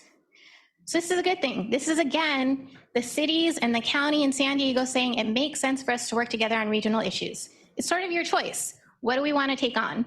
The one thing that we don't have a choice on, though, is a regional housing needs assessment. That's all I'm going to say because I don't really want to get into that because I know it's controversial, but just know this is something we have to do, okay? The next one, consolidated agency. This is really what made us who we are today, SB 1703. If you stick around long enough at Sandag, you're going to get to know that law. SB 1703 is really what codified our relationships with the transit agencies, shout out to MTS and NCT, and Caltrans as our partners. So what does this mean? This means that we do the planning. We are the planning agency like I talked about, but we also build. This is what makes us unique compared to every single other MPO or RTPA in the state of California. So we think of it and then we make it happen. And then lastly, this is a really important one for you guys to know. You serve as the board of the Regional Transportation Commission. This came to be because of the Transnet sales tax measure. So you are responsible for administering the Transnet program. In order to do that, in order to help you do that, we have an independent taxpayer oversight committee. You're going to hear from Chair Frankel later on in the agenda, and we'll talk about that a little bit. But you need to know this. So when you look at your board agendas, sometimes you're going to see items that have an asterisk by them. That means when you come to the board meeting, you're here with your hat on as a Sandag board member and as a Regional Transportation Commission member. It has something to do with Transnet. Make sense? Is that enough work for you yet? Yeah? Okay. So now let's put it into words that actually make sense to everyone. What does that mean? This means we are a data-driven agency. We are committed to that. We're using data to make smart decisions. So using data, we do three things. We plan, we build, and we provide and preserve resources. Who are we doing this for? The San Diego region is home to more than 3.3 million people. This is about the people. We want to connect people to the places that matter the most to them and the resources that they need. We have a $240 billion economy. Ray Major is going to be talking more about this in his next, in the next presentation on your agenda. So I won't give away any of the details. Like we said, 18 cities and the County of San Diego are 17 tribal governments. We have the most federally recognized tribal governments of any MPO in the country. Right here, and it's super important that they're part of the regional decision-making here at Sandag. We are very proud to be part of the Mega Cali Baja region, and we are the only MPO, the only COG, the only fill in all the blanks, with a representative from the government of Mexico on our board. Of course, home to major military installations, higher education institutions, hopefully getting even more in the South Bay in the coming years. We're super proud, from the oceans to the desert to the forests. This is a really, really unique region, and it requires really important representation, which is where all of you come in. Each of you as board members of Sandag represent every corner of the county and serve as our governing institution. Now, in order to further sort of elevate the importance of that, one of the fundamental components of how our organizational structure is composed is the concept of subregions. We get a lot of questions about this, so I just wanted to take a second to show you a map. These are the Sandag subregions. So we have 6.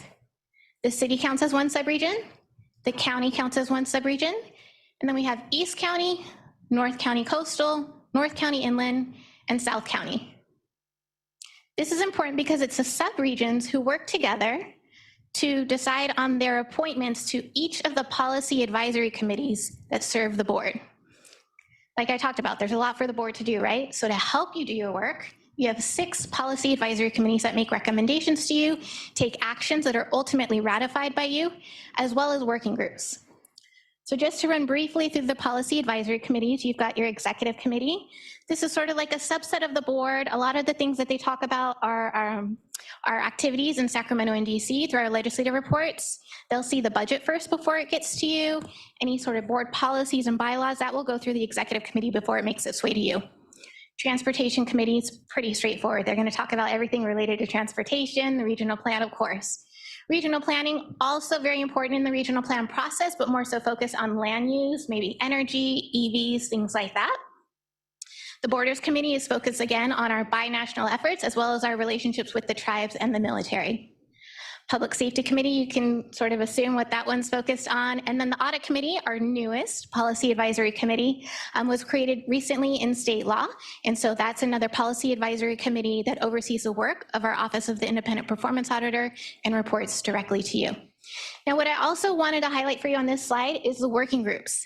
This is important for you to know because this is where your staff is participating in the policy making process here at SANDAG. Every single one of your jurisdictions has a representative on those working groups. That's where we're having those really technical discussions, trying to find some solutions, and then it percolates up through the policy committees and ultimately to you. So it's really good for you to know who from your staff is participating in those conversations so you know what's going on before it gets to the board, and we're happy to help share any of that information that we can. But the reason it's important for us is we want to make sure that you guys are involved every step of the way. This is not about SANDAG's staff coming up with the answers. We're working as one region. And then I mentioned the ITALK earlier, so I just wanted to highlight in your books on page 25, you can find more details about ITALK. Okay, so the board, obviously very, very important in us being able to do our work, but we couldn't do the work without the people. We are a taxpayer-funded agency. That is very important to us. It is our responsibility to make sure that everyone in the region knows who we are, what we do, and more importantly, how you can be a part of the process. We are especially focused on making sure that folks that had traditionally been underrepresented in the planning process have a seat at the table. The board adopted a commitment to equity a couple of years ago, and we're doing everything we can to make those words real. There's been a lot of information in the media recently about SANDAG and what we do, and we're really hoping we can work with all of you to help make sure the right information is getting out there so that people do have that opportunity to be part of the constructive policy decision-making process. Okay, so I said there's three things that we do. We plan, we build, we provide and preserve resources. So you can't talk about planning without talking about the regional plan. I want to introduce Antoinette Meyer, our Director of Regional Planning. She's going to back me up if there's any questions. Councilmember Hsu, I know you're really interested in specific questions on this one. We are going to have a 101 specifically on the regional plan. This is just very high level. You all need to know that you're responsible for being a part of the adoption of a regional plan. Why? That's how we get our money. Okay. The regional plan, it's a long-term vision. It's a blueprint. It's meant to show us how are we going to plan for infrastructure and land use over the next 20 plus years. What's that going to look like for our region? So if you break that down again, we're talking about transportation, projects, policy, and a financial plan. How are we actually going to get that done? Those are the three things that need to come together to make a regional plan.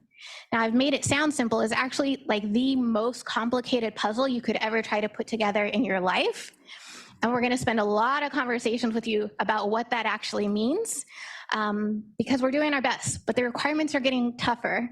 And so the choices you're all having to make are getting even more difficult. So look forward to some more difficult discussions on that in the coming months. The next thing I want to make sure you know about, you can just write this down so you're not surprised the next time you hear about it. The RTIP, the Regional Transportation Improvement Program.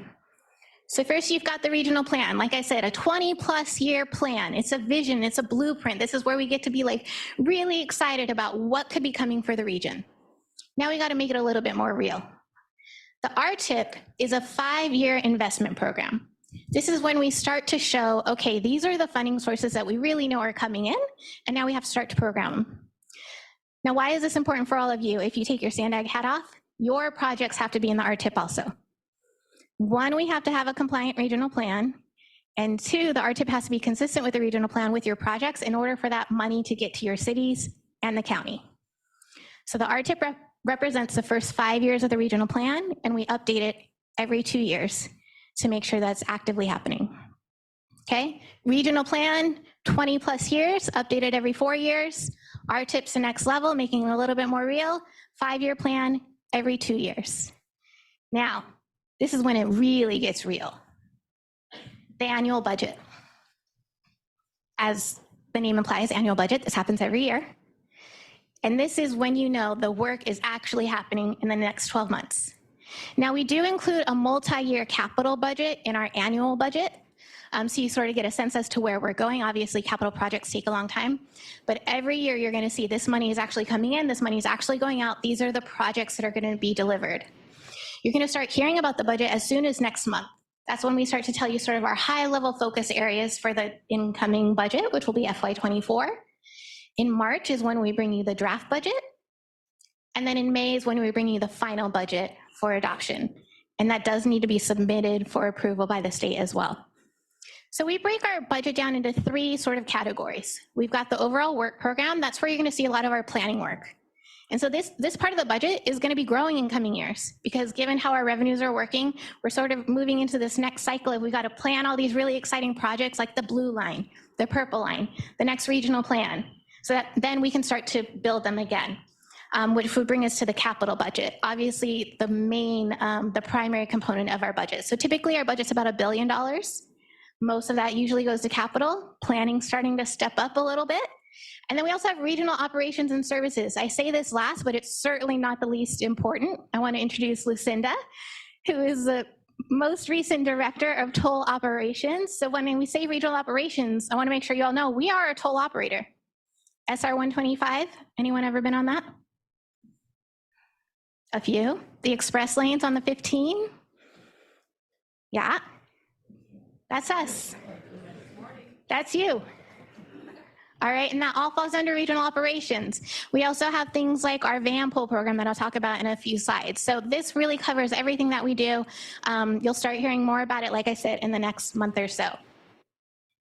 Any questions before I move on from this? We plan. Okay. Then we build, and we've built a lot. So I want to introduce Sharon, our Director of Engineering. Got any project questions, go to Sharon. We've done so much. Last year, we celebrated the opening of the Mid-Coast Corridor Extension, one of the largest infrastructure projects in the region's history, $2 billion, with half of that coming courtesy of the federal government, thank you, and half of that from our local sales taxpayers through the Transnet program. We completed 11 miles of bikeways last year. We've been working on the Inland Rail Trail in North County. The North Coast Corridor program's making tremendous progress on their HOV lanes, lagoon restorations, bike projects, pedestrian crossings. There's a whole host of projects that we continue to deliver for the region. Here's some of our priority projects. I wanted to just give you a page reference, pages 28 through 32.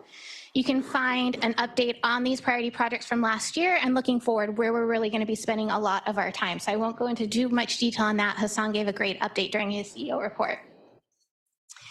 Okay, we plan, we build, and we provide and preserve resources.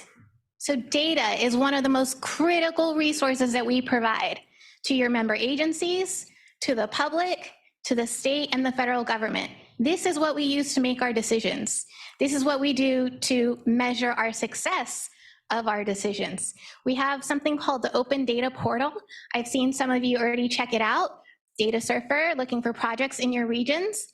Check it out on our SANDAG website if you haven't already, and we're always happy to set up a session with you.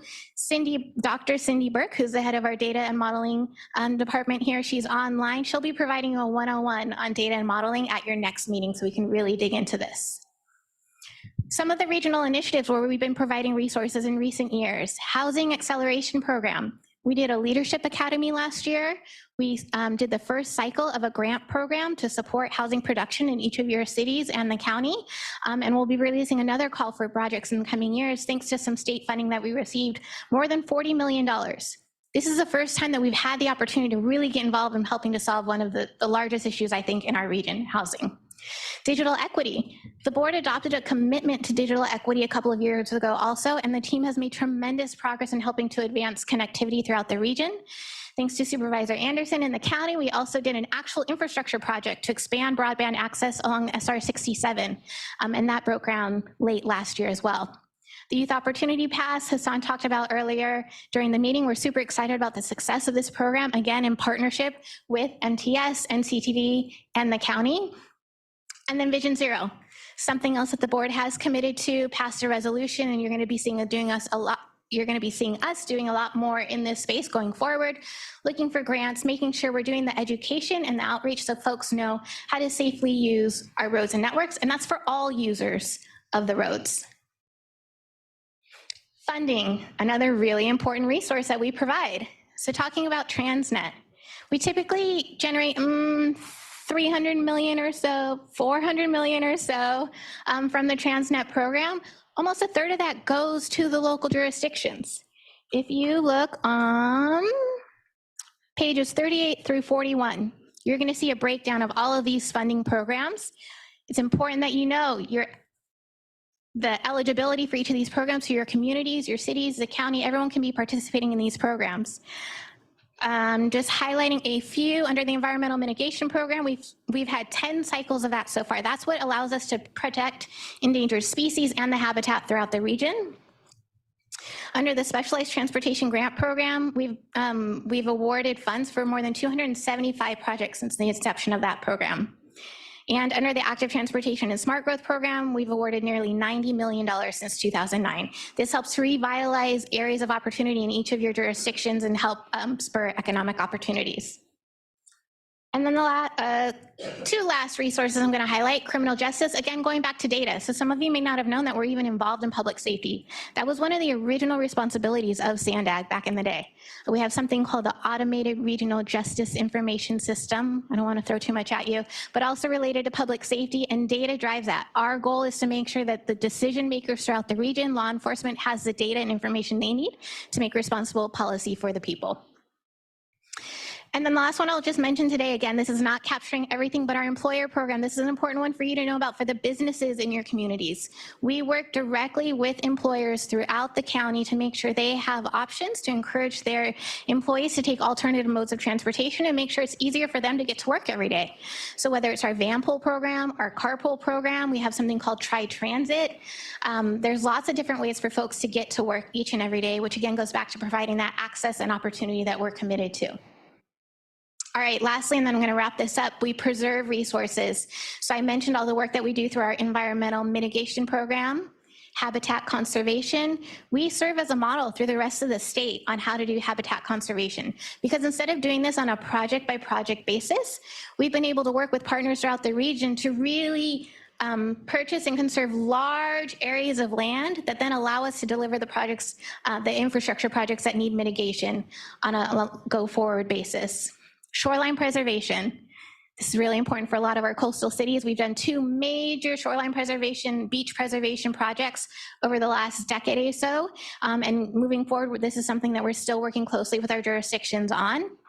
And lagoon restoration. So for anyone that's familiar with our North Coast Corridor program, this was an important part of the North Coast Corridor program, and really utilizing this approach, right? When we go to deliver an improvement, we're thinking about the roads, we're thinking about the highways, we're thinking about the environment and rail, and how we can do everything at once to really serve all the needs of the community. So that's a lot to throw at you. Hassan mentioned 400 employees earlier, and I couldn't finish this presentation without highlighting that. There are 400 people that stand behind me who are committed to this agency and to the people of this region, because we are the people of this region. We live here, we work here. We want to do the best that we can for our families, our friends, and our neighbors. Please use us as a resource. We're really excited to be working with this new board in 2023. The final page of your book gives you the organizational chart for the agency. Every office that you see represented here is standing ready to help you. We want to work with you and work as one region to continue to benefit all of the people. So with that, I'm happy to answer any questions, respond to any comments. I'll leave it to the chairwoman. Before we go to any member comments, I'm going to go ahead and turn it over to Hassan. Thank you, Robin. She did an amazing job as always. Thank you.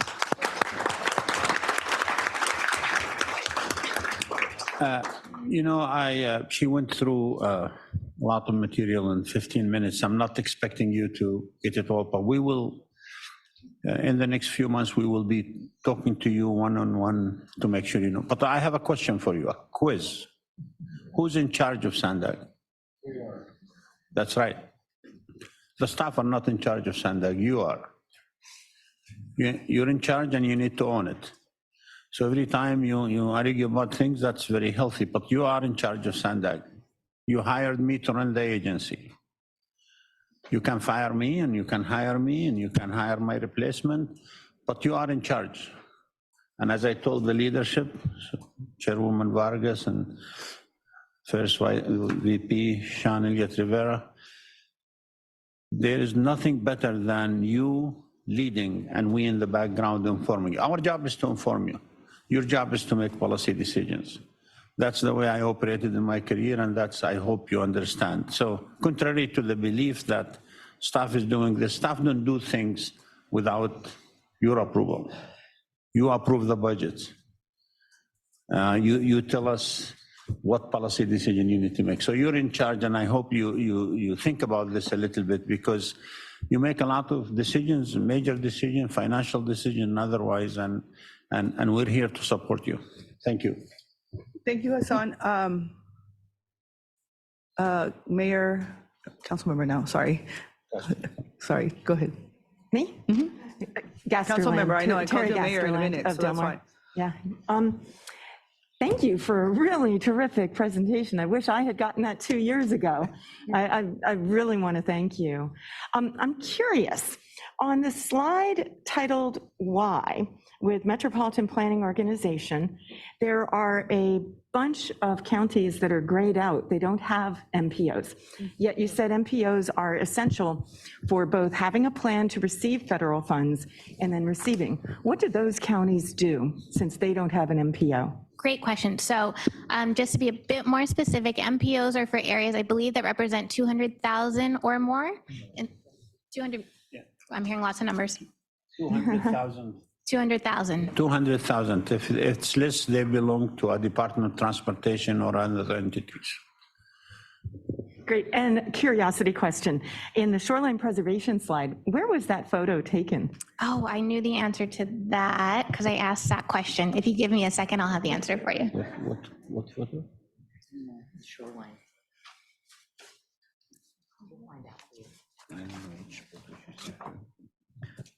Well, we're happy to get back to you, Councilmember, on that to make sure that you know, and the rest of the board.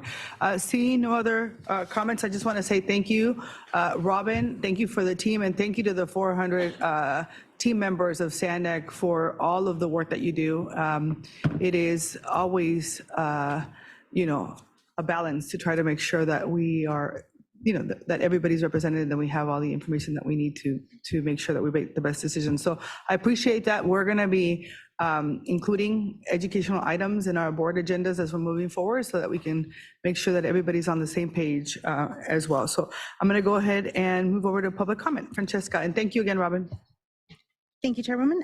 First up, we will have Alan, who will be followed by Lori Saldana.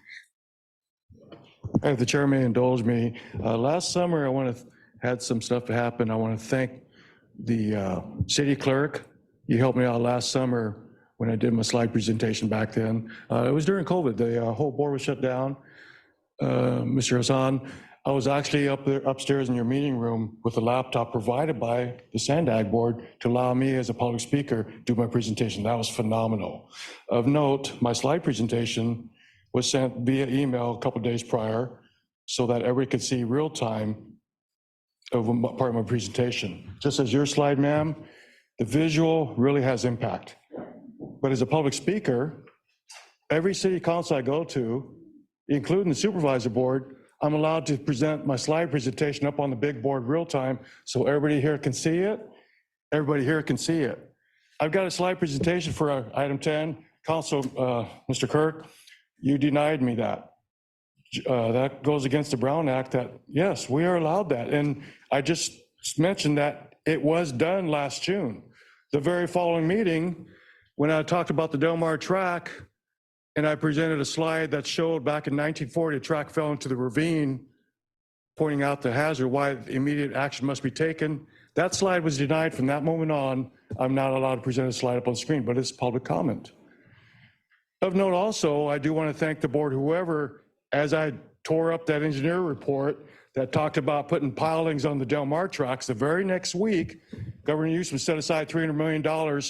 Whoever got on the horn to call, that was phenomenal to actually do that. But now that money's being pitted away some bridge for the train track. To show you the public comment does make a difference. And yes, just as I said before, don't let the environmentals get to you. Make that happen now. I mentioned don't waste money, tax money, putting it underneath in a tunnel, run along I-5, leave enough room for all the roads, but that's where the Del Mar track needs to be moved to, and the good people of Del Mar needs to get fired up and make that happen immediately, because you're wasting the money. And as I spoke last June, my slides are up there, so I ask this council again, Chair Vargas, you know how it is at the board over there, cities, please allow my slide to present it up on the big board. Thank you very much.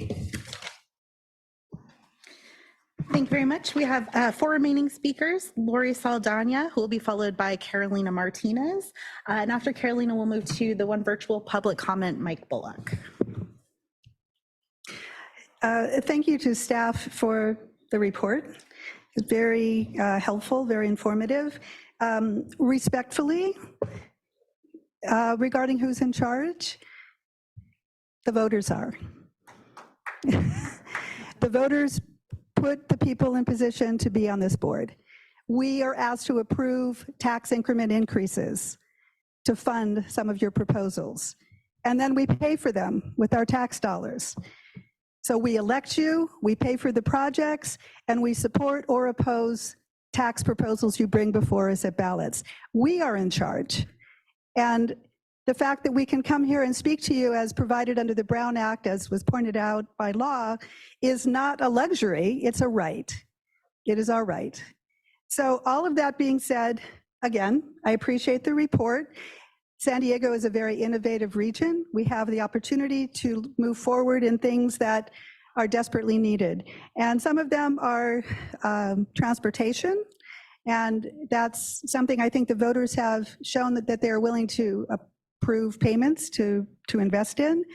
But as someone who is retired, and for those who may not know, I chaired the State Assembly Housing and Community Development Committee. I was a state constitutional officer. As Speaker Pro Tem, I traveled around the state. I met with representatives just like you in cities all around California. San Diego has a lot of catching up to do on many things. Housing is one of them. Our regional housing needs assessment needs a lot of work to be met. We have to stop taking housing out of residential use and putting it into mini hotels. And when I represented the city of San Diego and 500,000 people, I saw that as a huge problem on the horizon. It still needs to be addressed. We may have those houses in place, but they're not housing people. They're mini hotels. On transportation, if we want more people to use them, study after study after study tells us not only make it affordable, make those trolleys and buses clean and safe, provide restrooms. There are some things that are so basic that we overlook them. If you were to leave this building and need to use a public restroom, I guarantee you would be on a long search for a long time to find one. And it has been a battle to get them installed. If STMTS drivers have to pull off their route, park and walk a block to a porta potty, and one near my house was actually tipped over recently, that was the only bathroom for the bus drivers to use. It interferes with transportation, and it interferes with the public's ability to use transportation. So fund bathrooms if you want more people to use transit and you want your employees and drivers to have safe access to public restrooms. Build them. Thank you. Thank you. Our next speaker will be Carolina Martinez, who will be followed by Catherine Rhodes. Good morning. My name is Carolina with the Environmental Health Coalition and the San Diego Transportation Equity Working Group. We're here to ask the board to stay focused on implementing the 2021 regional plan and planning policy solutions that will ensure equity and justice for all. The past has not worked. Scientific data demonstrates it. 70% of the jobs in the region are not reachable by transit, 70. 40% of the greenhouse gas emissions come from transportation, and only 12% of the low-income communities of color have access to reliable transit, only 12%. Going to the past is what environmental racism looks like. While the generational disinvestment in the regional transit has impacted everyone, it has impacted low-income communities the most. It has only been in the last 3 to 4 years that we have seen policy and organizational practices that are benefiting our communities. For example, the 2021 regional plan provides mechanisms to dramatically improve transit in our region. We see it more directly with the Youth Opportunity Pass pilot, which has demonstrated to be an extremely successful policy. Organizationally, we see professional implementation on interpretation services key to ensuring equal opportunity to engage in the planning process. We need to urgently advance policy solutions that result in buses running every 10 minutes, a trolley ride from the border to the downtown in 20 minutes, 24-hour services so that workers can connect to jobs early and late at night. It's not only urgent for low-income communities, it's essential for the region's economy. While environmental racist policies impact people of color the most, it also has a direct impact on everyone's economy. It increases greenhouse gas emissions. We ask that the board stay focused in implementing the 2021 regional plan so we can provide solutions for everyone. Thank you. Thank you. Our next speaker will be Catherine Rhodes, who will be followed by Mike Bullock.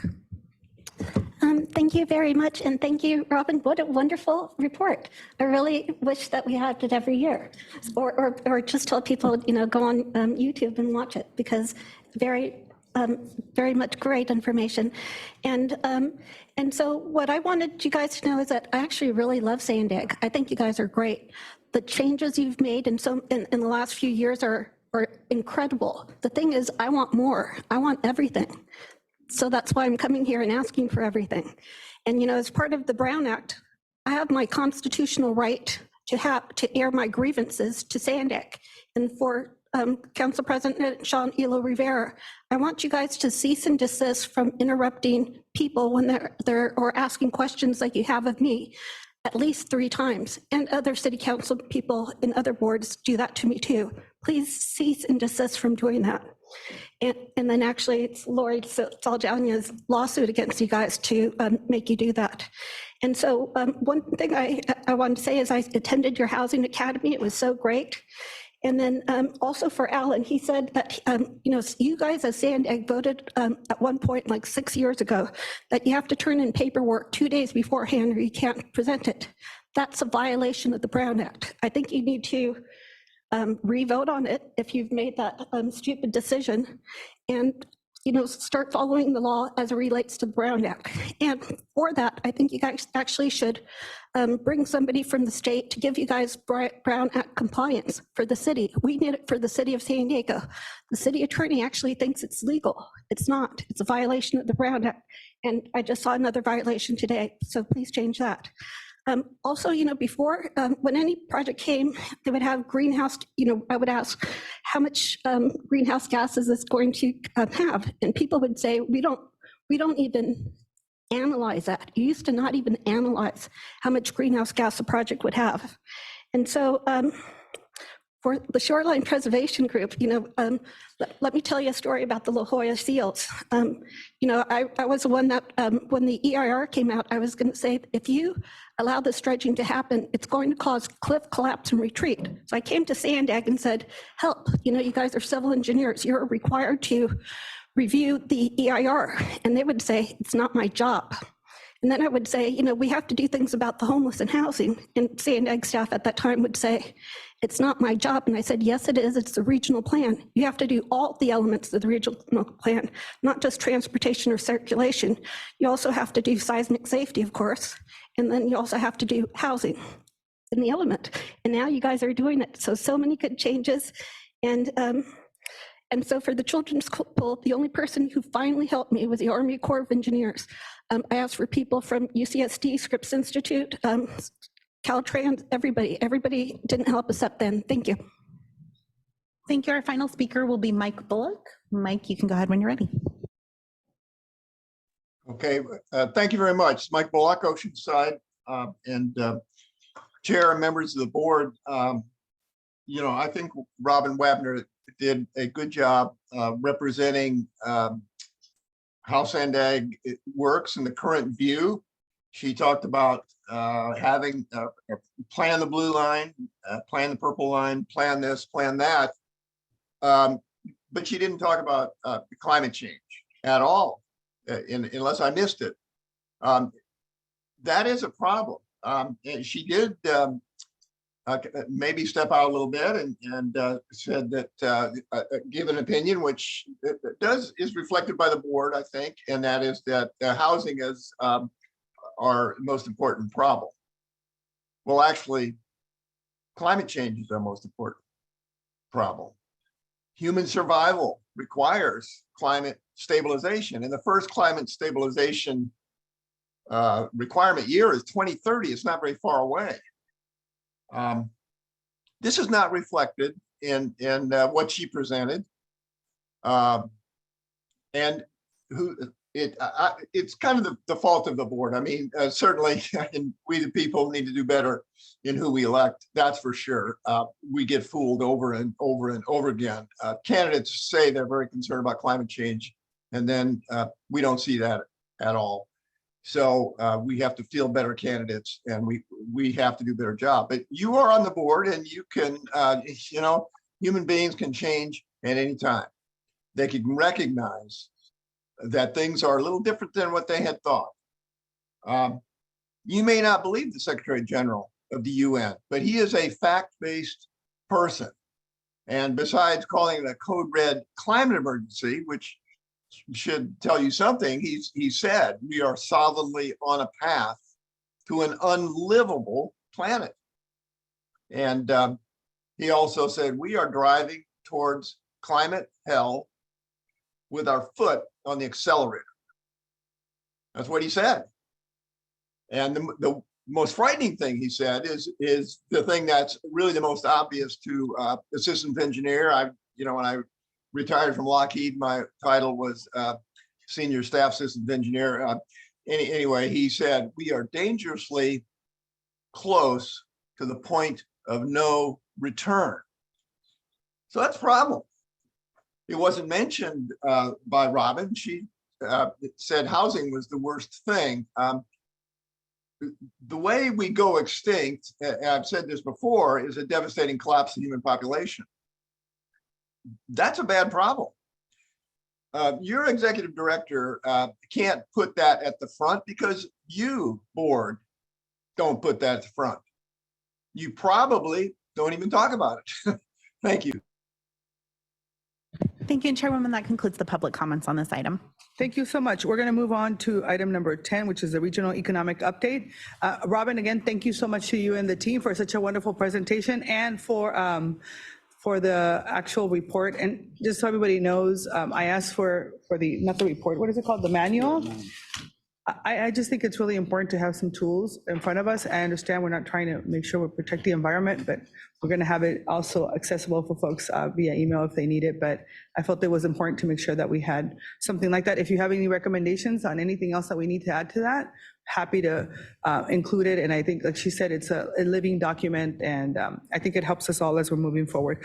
With that, before I turn it over to Ray, because I know he's been anxiously waiting to share this presentation for a couple of meetings before me, I just want to make sure that moving forward, we're going to go ahead and move to public comment only to be 2 minutes, because we still have a full agenda, and some of my colleagues have time certain and they have to leave at certain times. So we're going to go ahead and move forward. So Ray, the floor is yours. We're Thank you, Chair. actually anxiously awaiting for your presentation. Thank you, Chairman. I feel compelled to stand up and give my presentation. If you would prefer me to do that, I can do that.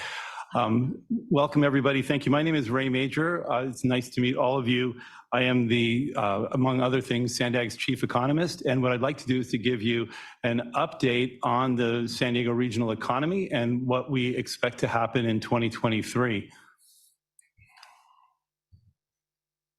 So if my slide, are you guys going to move the slides or do you want me to do it? Okay, hold on, I got it. Okay. In the San Diego economy, we definitely have some strengths as we ended 2022. We have a very diversified economy. Our industry composition will help us as we go through what potentially is going to be a recession either next year or late in 2024. We have the innovation in military and healthcare sectors that really are going to do well. They're going to be resilient in the next recession. And tourism has done relatively well in 2022. It struggled to reclaim some of the business travel, and that has to do with some of the adoption of technologies like Zoom, where people can remotely now do things like conferences. And so we see that being a weakness in the tourism industry in the coming years. The labor market has also been very stable here. Military and defense spending with innovation spending and healthcare needs have all really bolstered the economy. And our unemployment rate has fallen to 2.9%. As an economist, we look at 3.0 as full employment, meaning that everybody who wants a job has a job. The rest of the people are actively searching for a job. We're at 2.9%. So this is pre-pandemic levels in terms of employment. Housing challenges face the region. Low supply, decreased sales, and then increasing mortgage rates. That's going to be a problem that we also see next year. That was a problem last year. And we also have persistent inflation. And even though the Fed is doing a lot to try to get to the 2% target, they're trying for this soft landing, which can really drag out how long it's going to take before they get there. When we take a look at the labor market, this graph shows in the gray bars here are the recessions. This is the labor, the civilian labor force in the San Diego region, and you can see where it kind of dipped after the 2008 recession, and it dipped again right when COVID happened in 2020. And our civilian labor force right now is at 1.59 million, so it's actually smaller now than it was pre-COVID. And there are people who have fallen out of the labor force due to early retirement. Some people still have childcare problems. Some people have health problems, have not re-entered the economy. And then we take a look at civilian employment. Civilian employment is at 1.54 million here in the region, and that is very close. The difference between those two lines really represents the unemployment rate, which is shown here in orange, and the unemployment rate right now is at 2.9%. So very tight labor market. Anybody who wants a job right now can pretty much find a job if you have the skill set to do that. However, when we take a look at what's happening by ethnic group, there's a little more of a story as we drill in here. And these are U.S. numbers. These aren't the San Diego numbers.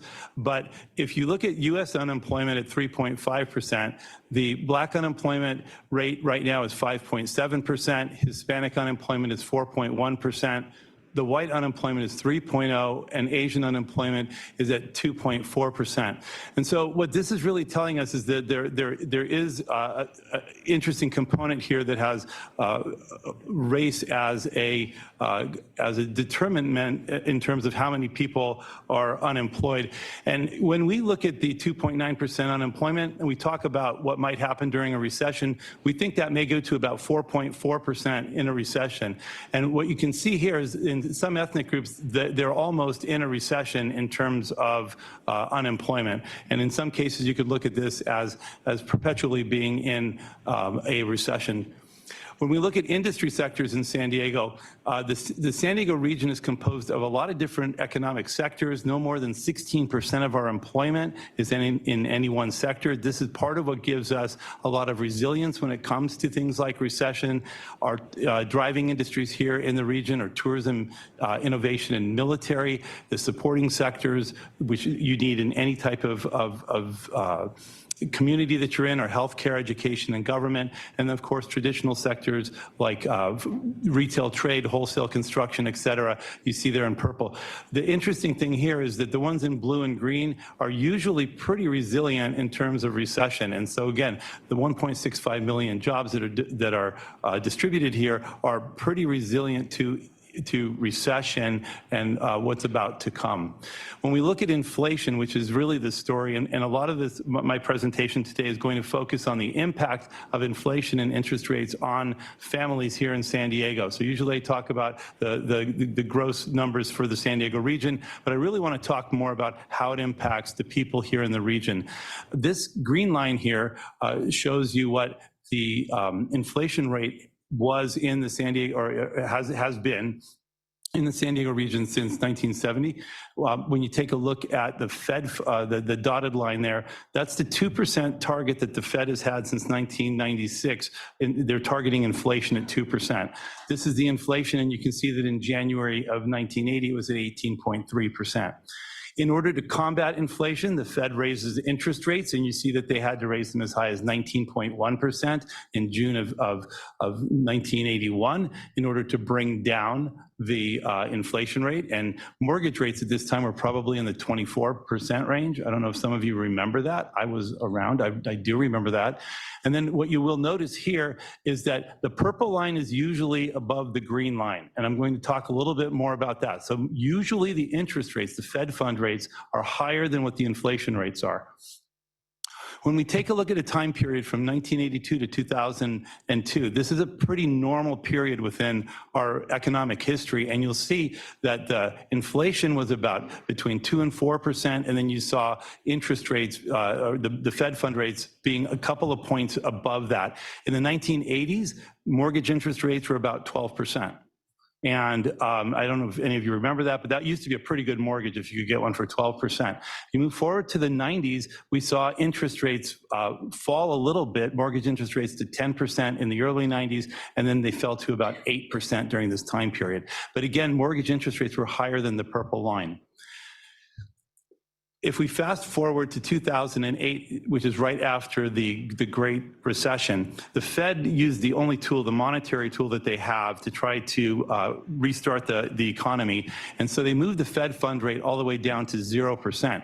You see that inflation was just around 2% the whole time. And this is where you were able to get a mortgage interest rate under 4%. So like 3.78%, you could get a mortgage interest rate which was almost just a point or two above the inflation rate. But you see that we started to have increases in the last couple of years. This graph focuses on the last couple of years, and what you see is that in January of 2021, inflation started to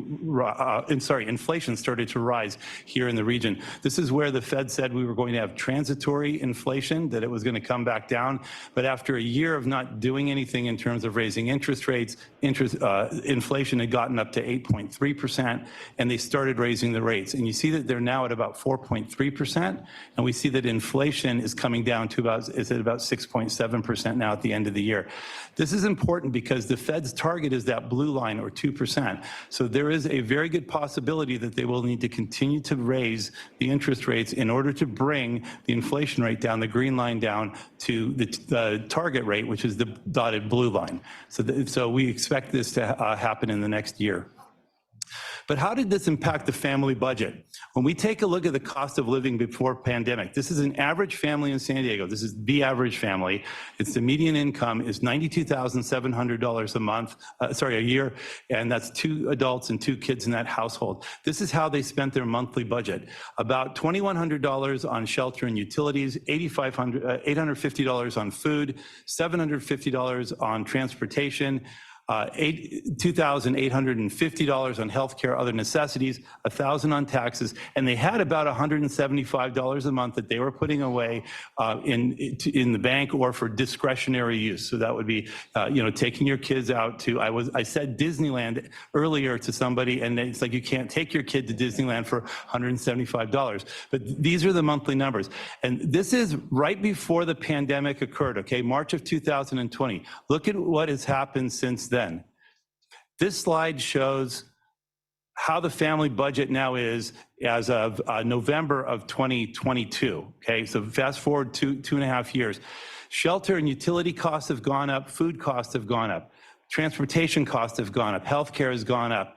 Families now, instead of being able to put away $175 a year, are now spending an additional $1,375 just to make ends meet. And so what we have here is a situation where people are putting money on credit cards. And I'm going to talk a little bit about this later, but this is going to impact the San Diego residents. When you see the unemployment rate and the inflation rate of 6%, you hear that in the news. That's the core inflation rate. It's not really what families are necessarily spending on the goods and services that they use every day. Housing and food during this time period is 42% higher than it was in March of 2020. Overall, instead of saving money, the families are now spending about $1,550 a month extra just to be exactly where they are in terms of standard of living, just to pay the bills. Now, savings rates have gone up. CD rates are now at 4.35%. That's fantastic. We haven't seen that in a long time, where you can actually invest money and make money. However, inflation rate is higher than this, so you're still losing money. But as I showed you on the last slide, the San Diego residents don't have money to put into savings. What they're doing is they're borrowing money on credit cards, which are right now at 19.5% average, and that's up 3.72% during this time period since before COVID. If you take out a new car loan, those have also gone up, as have 30-year fixed mortgages and also student loans. The cost of borrowing money is extremely expensive, and families here in San Diego are getting hit by that. Housing is a problem in San Diego, and not just from a lack of number of units, but also the cost. In March of 2020, the median price home, the average home, was $599,000. A fixed rate mortgage at that time was 3.45%. You needed a qualifying income of $108,000 as a family to be able to afford that. That was almost what we had here in San Diego. Your monthly payment would have been $2,700. Fast forward 2.5 years, and the median price home has gone up to $770,000, and this is actually down from earlier in the year. Mortgage rates are up, minimum qualifying income is up, monthly payments are now up to $4,725 for the exact same house that you were paying $2,700 for in March of 2020. If the interest rates, mortgage interest rates, continue to go up, and they would go to 8%, this number would be about $5,200 a month for this particular housing unit, which is the average housing unit in San Diego. The cost of getting into a house right now is 75% more expensive than it was before COVID. This is what I've talked about today is all supported by national level statistics. When inflation started to rise in 2021, the personal savings rate was about 20%. And some of this had to do with the fact that we were still getting stimulus checks and people were putting those monies into the bank. By March of 2022, the personal savings rate had fallen to 3.8%, and that's when the Fed started to do the rate hikes. By November of 2022, it had fallen to 2.4%. So people were saving 90% less of their disposable income than they were prior to COVID. When we take a look at U.S. credit card and other revolving plans, again, before inflation started, there were $746 billion on credit cards nationally. You see that as the Fed hikes began, that increased. We're now up to $929 billion on credit cards, meaning that Americans have about $185 billion more on credit cards and other revolving payments. The average balance for a San Diego resident in the middle of last year was $13,300 on a credit card. And the average interest rate there is 19.75%. You can do the math. People are putting this extra money on each month to the tune of about $1,300 a month, which is the amount that they don't have. And that needs to be paid back at some point. One of the ways people are getting around this is to take second jobs. When inflation began, there were about 3.76 million people who had a second job. When the interest rate started to hike, it was to 4.23, and now there are 4.51 million people, or 750,000 more people who've taken a second jobs so that they can try to make ends meet. And all of this really talks to the standard of living and how difficult it is for people to be living because of this inflation and unemployment. When we look at the this regular household, the $92,700 income that we saw prior to COVID in 2020, they would have to earn $16,500 more today just to have the exact same standard of living that they had right prior to COVID. That's $109,200, an 18% increase. Okay, and I think, as you know, businesses are not giving 18% salary increases to keep people up, just keep them up with inflation. So again, this is eroding the standard of living. In terms of 2023 predictions, when we look at economic headwinds for the consumers, they come in a couple of types. I think inflation worries are going to continue through 2023. The Fed is doing a good job of starting to temper inflation, but we're still at a relatively high inflation rate with 6.5%. We need to get that down to 2%. There's going to be a lot of worries as we go forward in that. Mounting debt is a huge problem as people are putting this money on credit cards.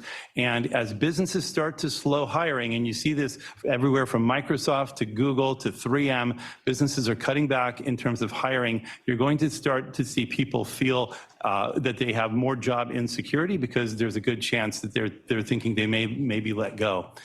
Other economic headwinds we need to keep in mind is that last year, the state of California had a surplus of $98.5 billion. This year, we will have a deficit of $22.5 billion. That means a lot of the programs and stimulus money that we were able to get in the region in prior years is not there for distribution this year. The national recession is probably going to occur sometime in late 23, 24. That's going to be another headwind that we need to face, along with global uncertainty. The events that are occurring in Ukraine and the escalation there could potentially have global effects and national effects as we move forward in the next year.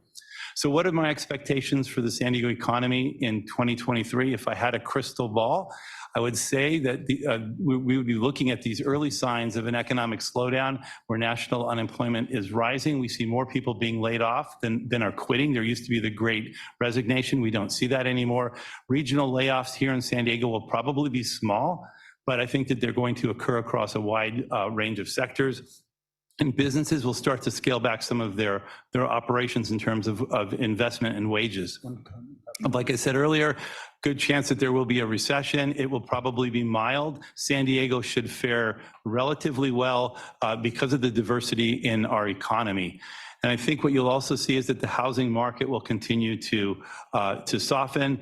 Goldman Sachs came out with a report just a couple days ago that they're estimating that we could see about a 14.5% decrease in housing values here in the San Diego region.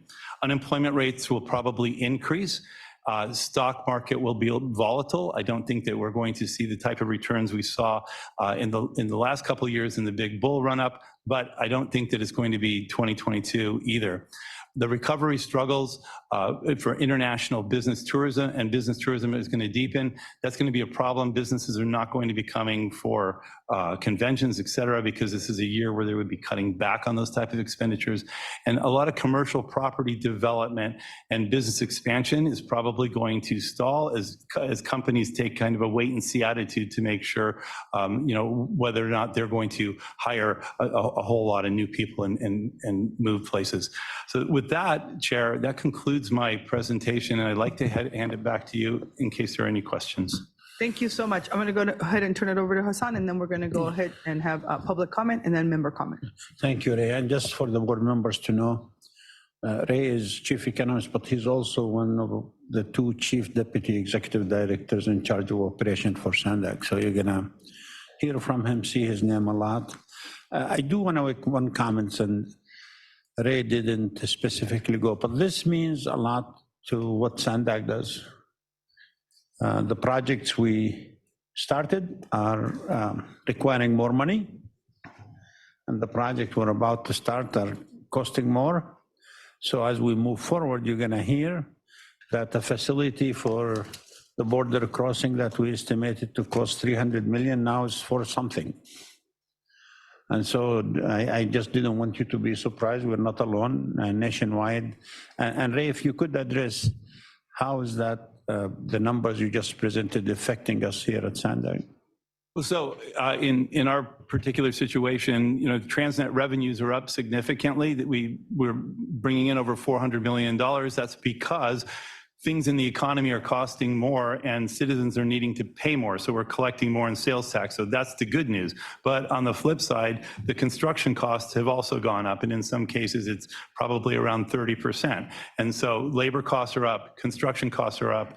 And so when you look at the fact that, yes, we're doing well in terms of revenue, as Hassan says, those projects are going to be costing more money. And we're going to have to work hard to figure out how to finance those.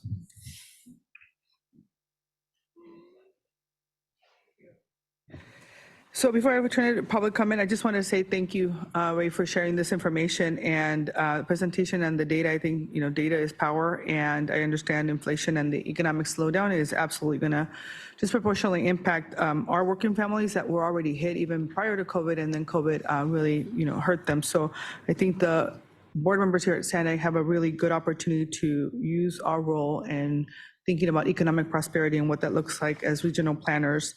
And we need to think about how we support innovation and really center inclusivity in our work that we're doing for small and micro businesses, so that our region continues to experience job growth, economic opportunities, and competitiveness for all our residents to actually thrive. And so I appreciate that, and I'm going to turn it over to public comment.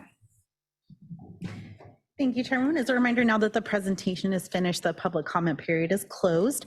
I have 3 comments on this item. We'll start with Alan, who will be followed by Lori Saldana. And just a reminder, it's a 2-minute comment. You can change that on the.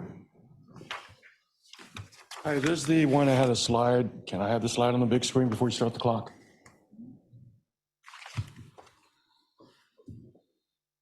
Unless you want to get the next speaker while you're sorting the slide out. Please go ahead and start. Your 2 minutes are up. I'm waiting for my slide for my presentation. At this time, we are not able to provide a slide. You have 2 minutes and your clock is running. That's going against the Brown Act. I do ask the board members, you have a copy of the slide to follow along. Slide number 1.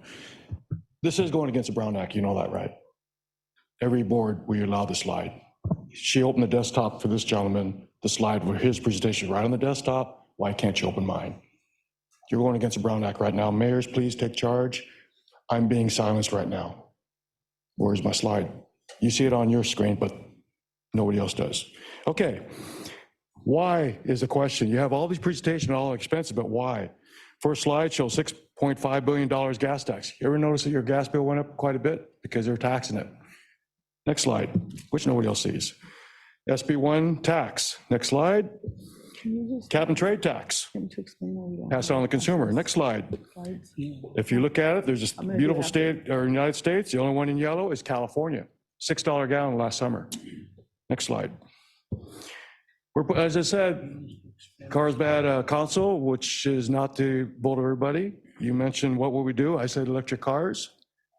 Well, in that slide, if you look at it, if you take the time, look at your slide that nobody else can see, it says on there, last summer, SDG&E said Flex Alert. They shut us down from using our electric vehicles. I've got 7 cars. 1 is electric. I love my electric car. I love my gas cars. But I get to choose which one I drive, not this board. Next slide. Cost of eggs. Look back at 2018 Prop 12 law. They passed a law saying all birds cage free, not only our state, but all eggs imported to California. That's why the eggs cost so damn much, along with the price of gas and everything else. Next slide. This is from your board. 2/3 of bus fare is handled by taxpayers, yet the buses are empty still. And the last slide, please look at that one at heart, because all these taxes are coming. Thank you. Thank you. Before we go to the next public comment, I just want council to clarify the request that has made. And I want everybody to know that the request was made of me earlier as well. And I spoke to the gentleman about what the process was. And so go ahead, council. I'll cover overall public comments and all the components that are allowed with public comments. The process for public comments and media materials are described on the cover page of all of the agendas of Sandag's legislative bodies. And that includes the ability to provide direct verbal comments, either in person or online, the ability to submit any written comments or materials. Those are distributed to board members in advance of the meeting. You have those on your PowerPoint, or excuse me, on your iPads. And they're also made a part of the meeting materials that are published for the public.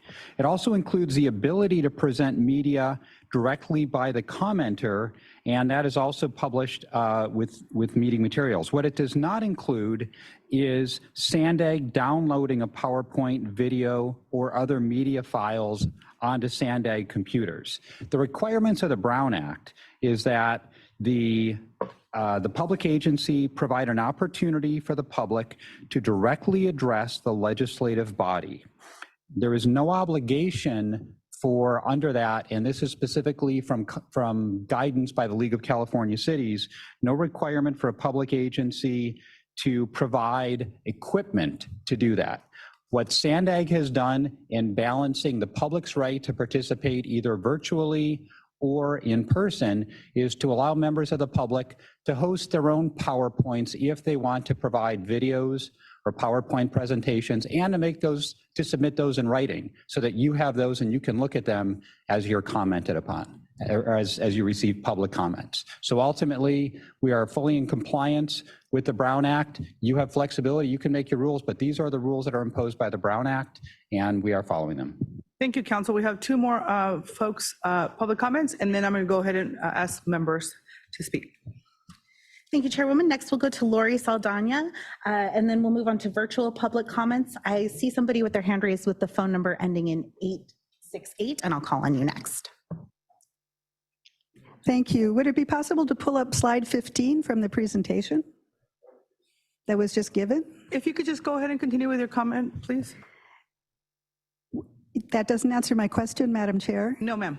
Let's continue with public comment. Thank you. On slide 15, you'll notice shelter and utilities are increasing at the highest rate. One of the things that Sandag Board could do today to lower this inflationary trend is investigate a municipal energy district. San Diegans export $1 million a day to Sempra Energy, a fossil fuel corporation, every time we pay our bills. SDG&E is a subsidiary of a fossil fuel company that's investing in fossil fuels, driving climate change that is impacting our region. If you can create a municipal utility district, such as they have in Los Angeles and in Sacramento, our rates are the highest in the nation. And our taxpayers are bearing the burden, as was outlined in those slides. So if those utility rates were under municipal control, if we had locally generated power with rooftop solar on every government building, if we had battery storage for backup, we would stop exporting our region's $1 million a day. And that's why our families are unable to pay those bills. Almost 30% of ratepayers are in arrears to SDG&E right now. They are freezing in the cold weather, and in the summer, many of them are dying of heat because they can't keep their air conditioning on. So if you really want to deal with the economic stress on people in San Diego, create a municipal energy district. Put it under the control of elected officials. Join with other cities. Use our innovation economy, use our innovators in this region to come up with solutions to this. Because SDG&E and Sempra, when they give grants, when you are beneficiaries of their largesse, guess what? That's coming out of your constituents' pockets. And that's why almost a third of them can't pay their monthly bills. So investigate an energy utility district. That would go a long way to boosting our economic region. Thank you. Your time has expired. I'll move on to the person with the phone number ending in 868. You can go ahead. You're self-muted at the moment.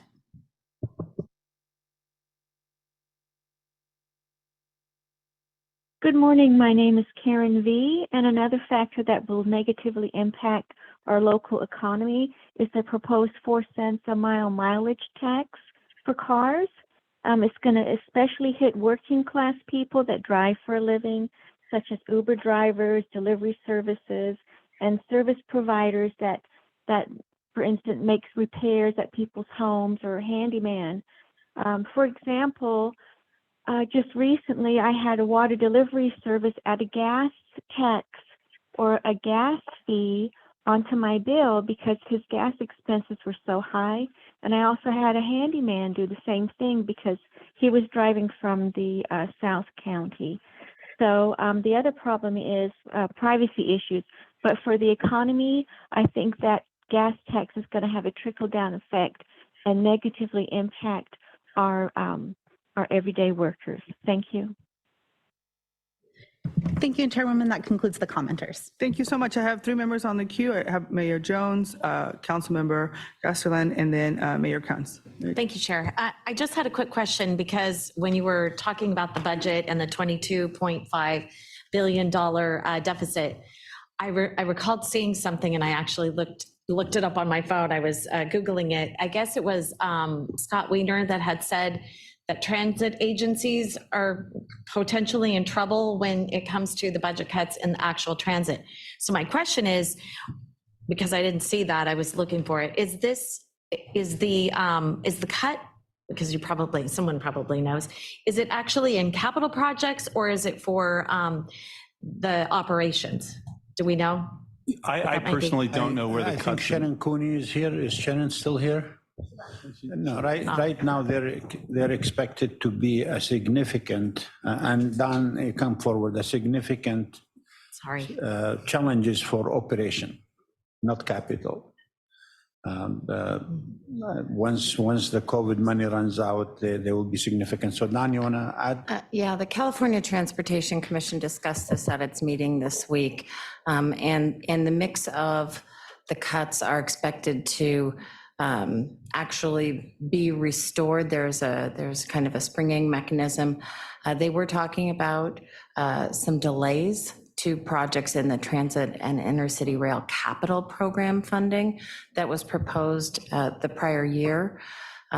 So there could be delays in capital projects as well, but the legislature is very aware of the need for transit agency operations, and I think they will try to keep most of those whole. Most of the surplus was dedicated to additional capital and not to operations. But like I mentioned, they are looking at ways to, soften that by maybe lengthening the time period that those programs or those additional project funds were made available last year, so that it doesn't go away entirely. They've already awarded some project funds for those capital program additional funds. So mostly I do think it will be capital impacts, but not complete cuts, just lengthening. And I would say it's significant enough in the operation side. They call it the fiscal cliff. Fiscal cliff, because during COVID, there were some money coming into the operation. Now it's not there anymore. And the ridership still, we're actually better than any place in the country, but the ridership still not recovering. So expect, like Don said, there is some capital programs probably have to be, the capital projects have to be delayed, but the fiscal cliff is coming in operation for all transit agencies around the state. So do we have any, sorry, just one follow-up question. Do we have any projects that are underway that we think could be in jeopardy or? No, I don't think so. Not major transit project in jeopardy, but we do have the operation fiscal cliff is going to hit us really hard. Okay, thank you. Okay. Thank you. Councilmember Gasterland? Yes, thank you very much, Chair. Ray Major, you are one of my favorite presenters. Thank you again for a really great presentation here. On slide 15, I fear that the bar graphs that you're showing might actually be worse than what you calculated. You showed us a median household income of $92,700, and you showed us the breakdown in costs for various categories. And on slide 14, they add up to exactly 1/12 of 92,700. And then on slide 15, it's down by 1,375 lower. Looking up the tax rate for 92.7, the tax rate is in fact $26,681. That's a tax rate of 29%. And you showed us taxes at 1,000. So that's one place where it may be worse. The other is the marginal rate at 92.7. The next dollar a person earns, they're paying 41% in taxes. And that's quite a bit more. So it may even be that the gap that you showed us of 16,500 needing to be made up to cover this purple gap here may actually be even bigger, because the 16,000 needs to be the residual after 41% taxes rather than 29. So I hope I'm wrong, but I put that out there, and I want to praise you for the incredibly powerful illustrative tool of using the median rate and breaking it down this way. This was ever so easy to understand, and I thank you for that. Thank you very much for those comments and the question. What we do when we take a look at this is we're trying to look at these averages and these medians, and you can see the sources that we use down at the bottom, which are things like the Bureau of Labor Statistics and the IRS, et cetera. So we're trying to find an average that we can use over time so that we can do these comparisons. But you're absolutely right. All of this is much more complicated than on this particular slide. Like, for instance, if you went out to rent a house right now, you probably couldn't get that $2,900 is actually much higher. The reason that it's only $2,900 is that there are a lot of people who have not moved during that time period, and they have fixed rate mortgages, and this is an average over the entire population. And so it is difficult, and this is for illustration purposes. I think what my story is that people are not making as much money as they were, right? They're spending more than they have, and we are now carrying credit card debt of $13,300 per person and adding to it $1,300 a month. At some point, that becomes untenable because that has to be paid back. In the good old days, what you did is you would refinance your house at a lower interest rate, you'd pull money out, and you'd pay off those credit cards, you consolidate your debt. If the interest rates are going up and housing prices are coming down, you don't have that equity to borrow against. And so this is going to cause a big problem in terms of economic spending here in the city. Thank you. Thank you for that, Mayor Kranz. Yes, thank you. I too appreciate all the data that you've provided and have at your fingertips. Is it possible to create a slide like this jurisdictionally? Do you have any way of, I've seen a ton of slides that you've presented, and I just wonder if there's any way to take it down to a city level. You can get back to me on that. The other thing that would have been helpful in this particular slide is to have that monthly number. I was able to use my calculator to figure it all out, but you talk about the annual average, and knowing that you were breaking it down in 1/12 was handy to know what that 1/12 number is. I think that the other point that I take from this particular slide is that there is an equity issue in the impacts of the inflation, especially related to housing.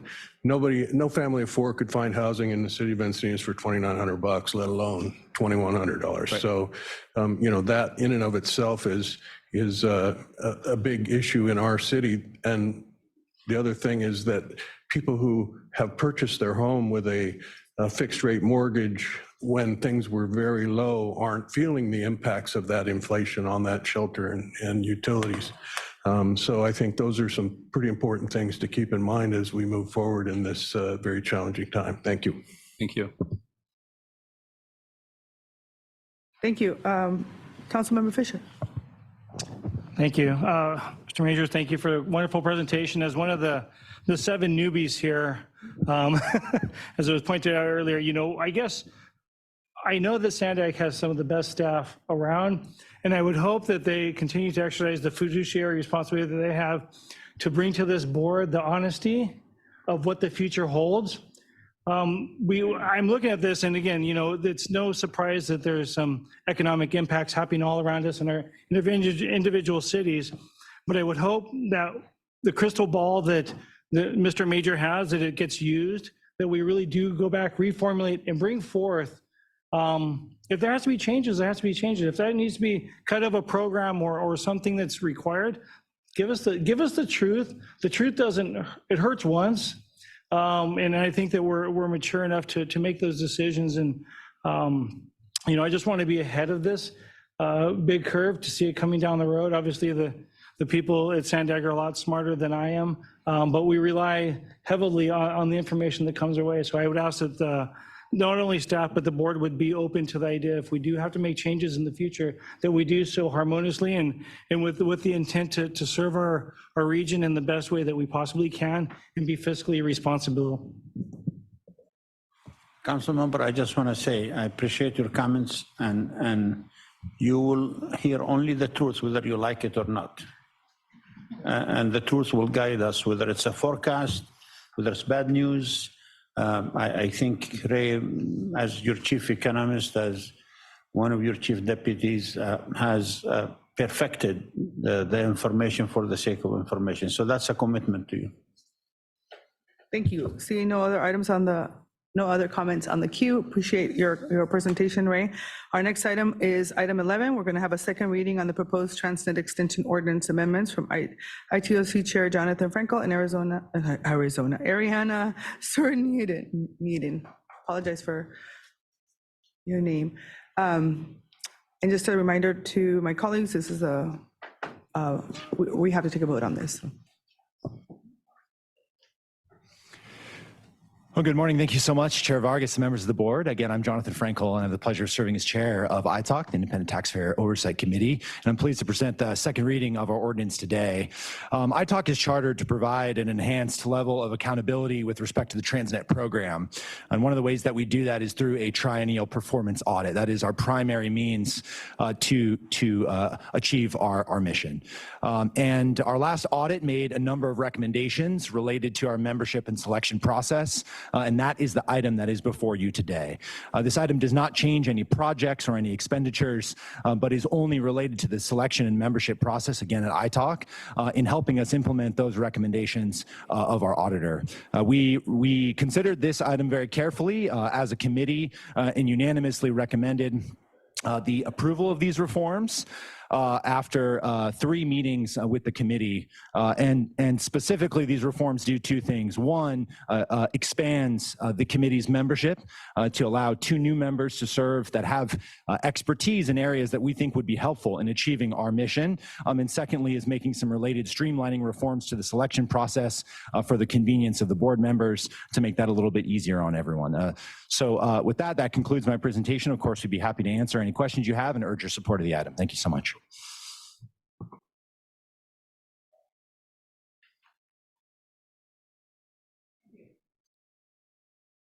Vice Chair, Thank you, Chair. I'd like to move approval. is there a second? I'll second. Thank you. We have a motion and a second. And now for discussion. Mayor. Thank you very much. Okay, so there was, Mr. Frankel, you said that there were not any changes in the expenditures. My questions are specifically on page 17 of the report, but that's page 80 in the agenda, and that is on the transition period. I did notice that it says that there is a change, and the original ordinance, by the way, I did look up, and it said up to 1% for administration fees, and now it's saying it's crossed out, and now it's 2% of administrative fees. And so I'm wondering, from 2008 until now, are we spending more than 1%? Are we out of compliance? I guess that would be my first question. I don't know who can answer that, but That would be my first question. Yeah, the 2%, actually, that was already amended by this board a couple of years ago. So I'm not sure why it's crossed out here. It's probably just a typo. It shouldn't have been, because that has already been approved by the board. Well, that's interesting. I don't, when did we do that? Could you? Yeah, it was in, I You think, did that April actually the 2021. first year I was here. The board approved going administrative fee from 1% to 2%. 2019? Yes. Okay. I mean, I don't know the exact date, but I know it's my first year here. Could I get that sent to me? We'll get you the date, yeah. Okay, all right, thanks. And then, okay, so do we know, but there was also something in there, now I don't know where it's at because I don't see it, but it said that we're still, I think actually it was on the staff report. It did say that we were not spending more than 250, is it right, 250,000, let me see. Yeah, $250,000. So my other part of the question would be, are we spending $250,000? Is that 1% or 2%? And does anyone know that answer? Yeah, it's two different things. Yeah, so the 2% is the off the top for the administrative expenses, which is included in the ordinance. And the 250,000 is the ITALC amount, or allocation rather, the annual allocation, which is adjusted for inflation each year. So it's 2% of the complete, 2% off the top of the total revenues that Transnet brings in is for administrative expenses. Correct. And then in addition, there's a $250,000 amount that is adjusted by CPI every year for ITALC specific expenses, such as their performance audit, fiscal audit, their annual report, and every other oversight activity that they conduct. okay. I don't remember making that change on Transnet, because I think philosophically that I have a problem changing ITALC just because, I'm sorry, not ITALC, but Transnet, specifically because it was voted on by the residents of the county. So I'm not comfortable voting on this today.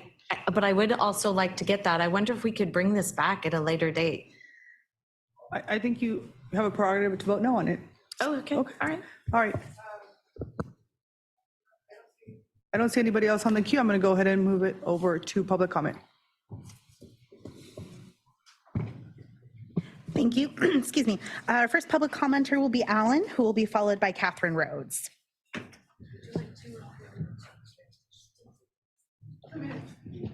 To clarify, I said that all public comments moving forward will be 2 minutes because we have a lot of items and I want to make sure we have quorum. Thank you, Chair. Transnet, we've been paying Transnet since 1987, and it's going to be extended another 40 years in 2004 up to 2044. You can correct me if I'm wrong. Let me share some of the funds we're using in Transnet. Palomar exit. There's now exclusive bus lane going all the way out to East Lake. Right by my brother-in-law's house, actually built an overpass going up in the East Lake community. How much money for one bus every 15 minutes, one empty bus every 15 minutes? Going back to 805, you put a BOPA lane in.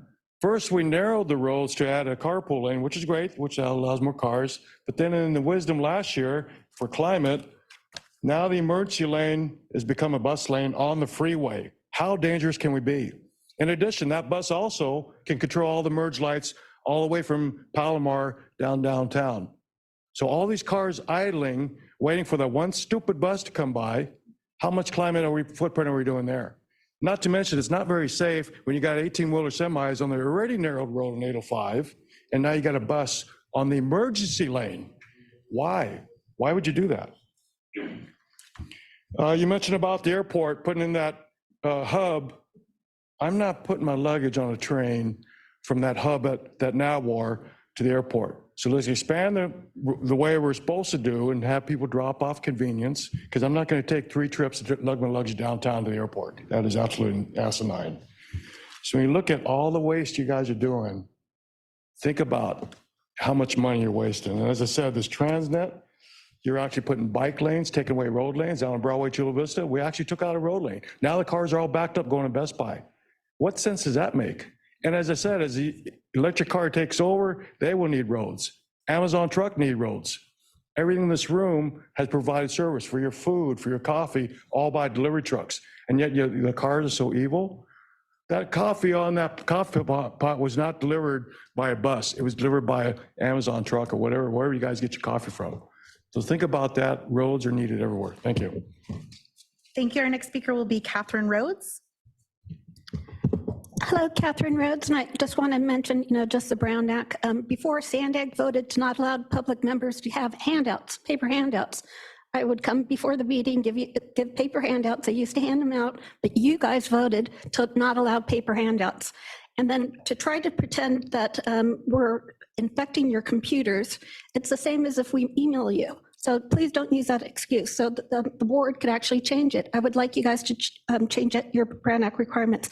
And so for this, I love that you guys have 9 instead of 7 people, and you're having somebody from transit to actually be on the board that uses transit. I don't use it, so that's good. But the one thing I don't like is you're on page 67, bullet number 5. You're taking out the requirement for a licensed engineer. Bullet number 2 says a licensed architect, civil engineer, or traffic engineer. So that's an or. And then in 5, you're now making it to be a licensed engineer or industry professional or program construction management. I think you should change those ors over there and move them up to bullet number 4 for a professional with demonstrated experience of 10 years in an industrial profession or program management construction. You should not take out the requirements for a civil engineer. I think that you guys, your one main thing is traffic engineering. You literally need a civil engineer on your ITALK board for sure, not just that. Thank you so much. Thank you. That concludes the public commenters. Okay, thank you. I'm going to ask Hassan to go ahead and clarify, Mayor, just because I know that you had some questions. They were able to get the data that you needed, so hopefully it'll help you in your voting process. Okay, so this board voted on increasing the administrative fee from 1% to 2% on May 14th, 2021.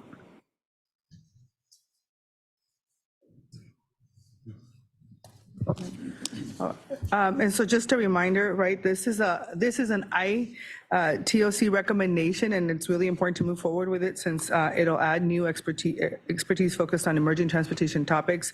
And this perspective is really imperative as we're constantly thinking about planning for the future of what this board has. So we have a motion and a second. We've had discussion and public comments. So I'm going to go ahead and call the vote.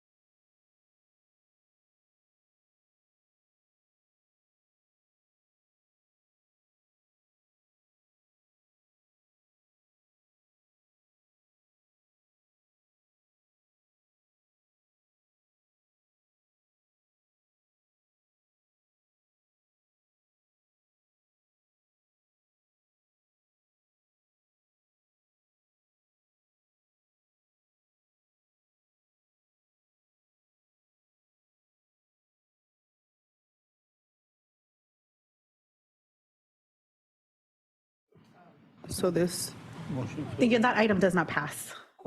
motion fails.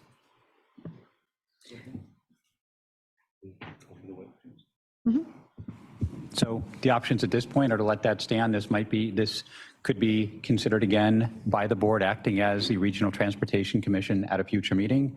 If anybody wants to call for the weighted vote, that would be appropriate, but those are your 2 options at this point.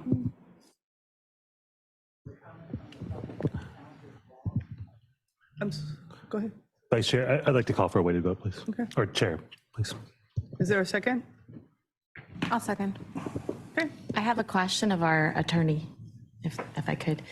When I asked my city attorney what vote would be taking place during a Transnet vote, she said that it had to be the vote structure at the time of passage, which would be Transnet. Is there, The original Transnet, not the weighted vote of today. I'd be happy to comment on that. I'd respectfully disagree with her interpretation of our rules. Ultimately, the Sandag Board acts as the San Diego County Regional Transportation Commission. And your role is that as the Regional Transportation Commission, per statute, the rules for voting of Sandag apply to the Regional Transportation Commission.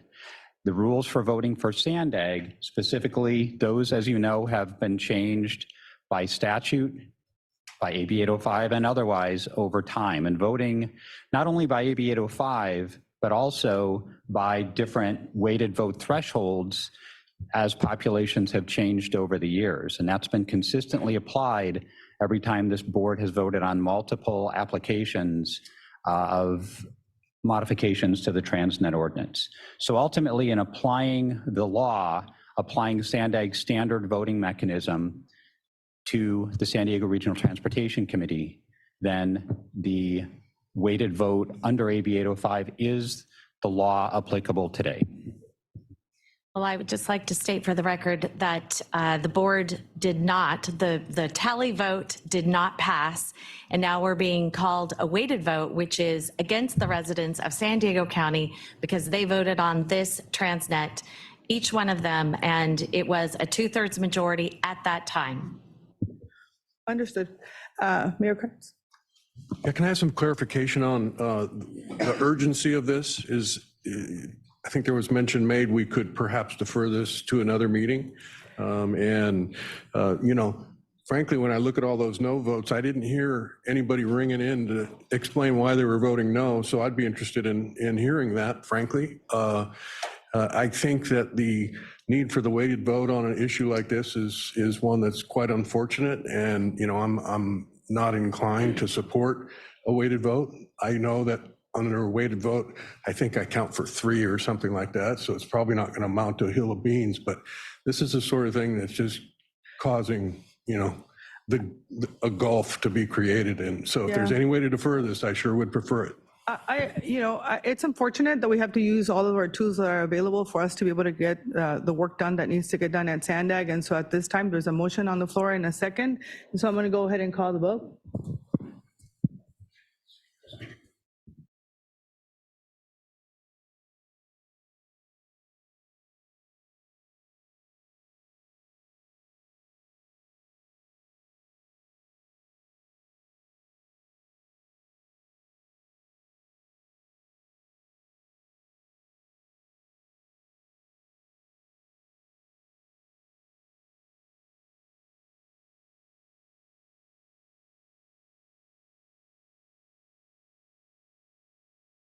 All right, so it doesn't pass.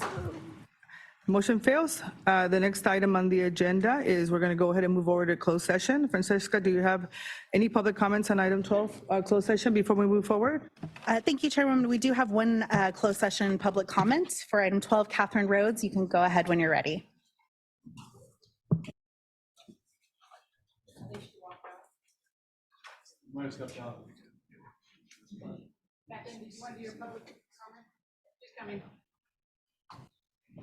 Yes, she's on her way to the podium. We'll just give her a moment. And this is non-agenda public comment, is that correct? No. This is item number 12, which is closed session. Yes, I'm sorry. For closed session, you're doing something on looking at where you're going to have Sandag's headquarters. And, you know, I really want you to think about having Sandag's headquarters according to the John Nolan plan of 1908 and I think 1912, where he said that all government buildings should be on our waterfront. And that goes in with the Central Mobility Hub location at Port headquarters. That would be a perfect location to have a Sandag headquarters instead of renting. Another fabulous location where I actually think that we should have the city of San Diego's City Hall is right north of the County of San Diego building. There's a parking lot there. It costs $1 a year. And my thing for that is you could have Sandag and you can have the city of San Diego, the airport authority, or whoever needs space to actually have that space on our public lands. So I would like you to look into that instead of renting from this building or any other building or moving somewhere else. Thank you so much. Thank you, and Chair, that concludes the public comments. All right, wonderful. Let's go ahead and move to closed session. So I'm going to ask everyone who is not a primary member of the board and any necessary staff to please leave the room. We will resume the meeting to report out after the closed session. Item has been completed.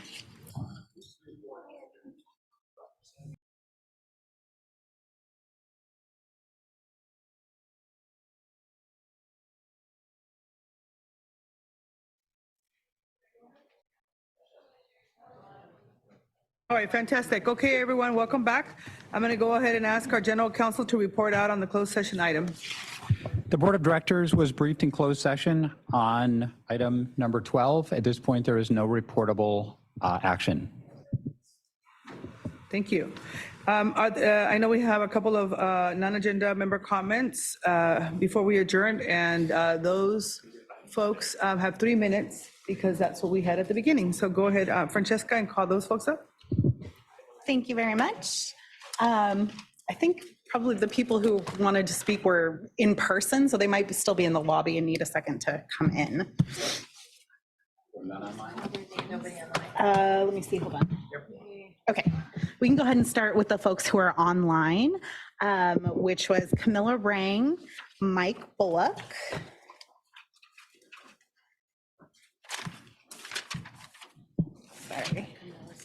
and Kerna Contreras. So we'll start with Camilla. You'll have 3 minutes. And you can go ahead when you're ready. Hi there, this is Camilla Rang from Del Mar. I would like to voice my strongest opposition to allowing NCTD to rebuild their bridges by using part of the $300 million fund that is earmarked for planning and impact reports. I don't even think it could be legal. I absolutely agree that the mentioned bridges, especially one between Solana Beach and Del Mar, will need to be rebuilt one day. But the $300 million grant from Newsom's office with the help of Mike Levin were designated for design, engineering, and environmental work needed to prepare for the tunnel project. When the funds were accepted, you said they would be used for environmental documents for the realignment and to start the design phase. The grant was also to be used to form a task force to help find funds for construction, and that is when rebuilding of the bridge can be funded. At this point, we don't even know how and where to move the tracks. That's what the grant is supposed to help figuring out. If the bridge is rebuilt right now before it has been decided exactly where the relocation of the rails would go, the bridge work may turn out to be completely inconsistent with the relocation work. We should not lock in the route between we have thoroughly investigated environmental impact and dwelling situation and planned out the route thoroughly. I also would like to chime in to support ending or strongly modify the weighted vote within Sandag that leaves half the people in San Diego County without any power. To use the weighted vote to override a negative tally and force something to pass is fundamentally undemocratic and mostly likens a dictatorship. I understand the point of some kind of weighted votes, but as the system is now, 2 people on your board sit with all the power, 2 board members. San Diego City and an unincorporated county together sit with all the power. They can decide everything and overrule any decision. The other 17 board members do not even have to come in because what they say or do not matter anyway, as we so clearly saw at the last meeting. If you want a weighted votes to have veto, the system has to be modified. For example, the largest city should have more board members representing different areas and function as individual board members, not as one. Alternatively, for a weighted vote to be able to override a tally vote, should have to have a much larger majority of, for example, 80%, not just a mere 50.5%. You have to give some incentive for the other 17 board members to get involved and come in and vote. If not, I don't see why they even bother to be there. What's the point? San Diego and unincorporated county could just run the whole show, which I guess is what you want, but it's skewed and extremely undemocratic. Why should the 2-3 largest cities decide what is best for the small cities and treat them like children? It's not right. The system is faulty, and you have to fix it before people get fed up and force a dissolution of Sandag for undemocratic ruling. Thank you. Thank you. Next will be Mike Bullock, who will be followed by Karina Contreras. Thank you. Honorable Chair and board members, Mike Bullock, Oceanside. The greenhouse gas emission category of cars must achieve the industrialized world's 2030 climate stabilization requirement. Also, the weighted vote is proportional representation. AB 805 is the law. It's not a Sandag rule. The transit-oriented development redesign of the Oceanside Transit Center could be transformational. It eliminates about 5 acres of surface parking, which parks about 550 cars. It adds a standalone parking garage and other parking garages attached to buildings. It keeps the existing parking garage. It adds 547 apartments with 15% affordable. It adds a boutique hotel with 141 rooms. It adds a 50,000 square foot office building. These buildings will be on about 10 acres. In 2008, Councilman Jerry Kern asked me what they should do about car parking for a similar plan. Due to that, in 2010, the AWMA put me on an urban planning panel with 3 others. I presented a car parking system that answered Councilman Kern's question. All the parking is shared. A person is associated with an account. A person may have a car or cars associated with that account. Each account provides money and accepts money as needed. Regarding earnings, for an apartment, the earnings would be proportional to something like the value of the unit, the number of bedrooms, or the number of square feet. For a train rider, their earnings would be proportional to the time they spent on a round trip. For a shopper, the earnings would be proportional to the amount they spent. For an employee, the earnings would be proportional to the time the employee spent at the work location. The system was proposed to the county twice for their illegal climate action plans. The ACE Parking CEO wants to provide the solution. The Oceanside Bicycle Pedestrian Committee submitted a letter to Toll Brothers and the NCTD with a copy going to Oceanside City Council. One section of the letter was titled car parking. The car parking system was described as a solution. The Oceanside Transit Center redesign could be transformational. I'm afraid we have very little hope, but it could be. Thank you very much. Thank you. Our next speaker will be Corina Contreras, and after Corina, we'll move on to the people who are in person.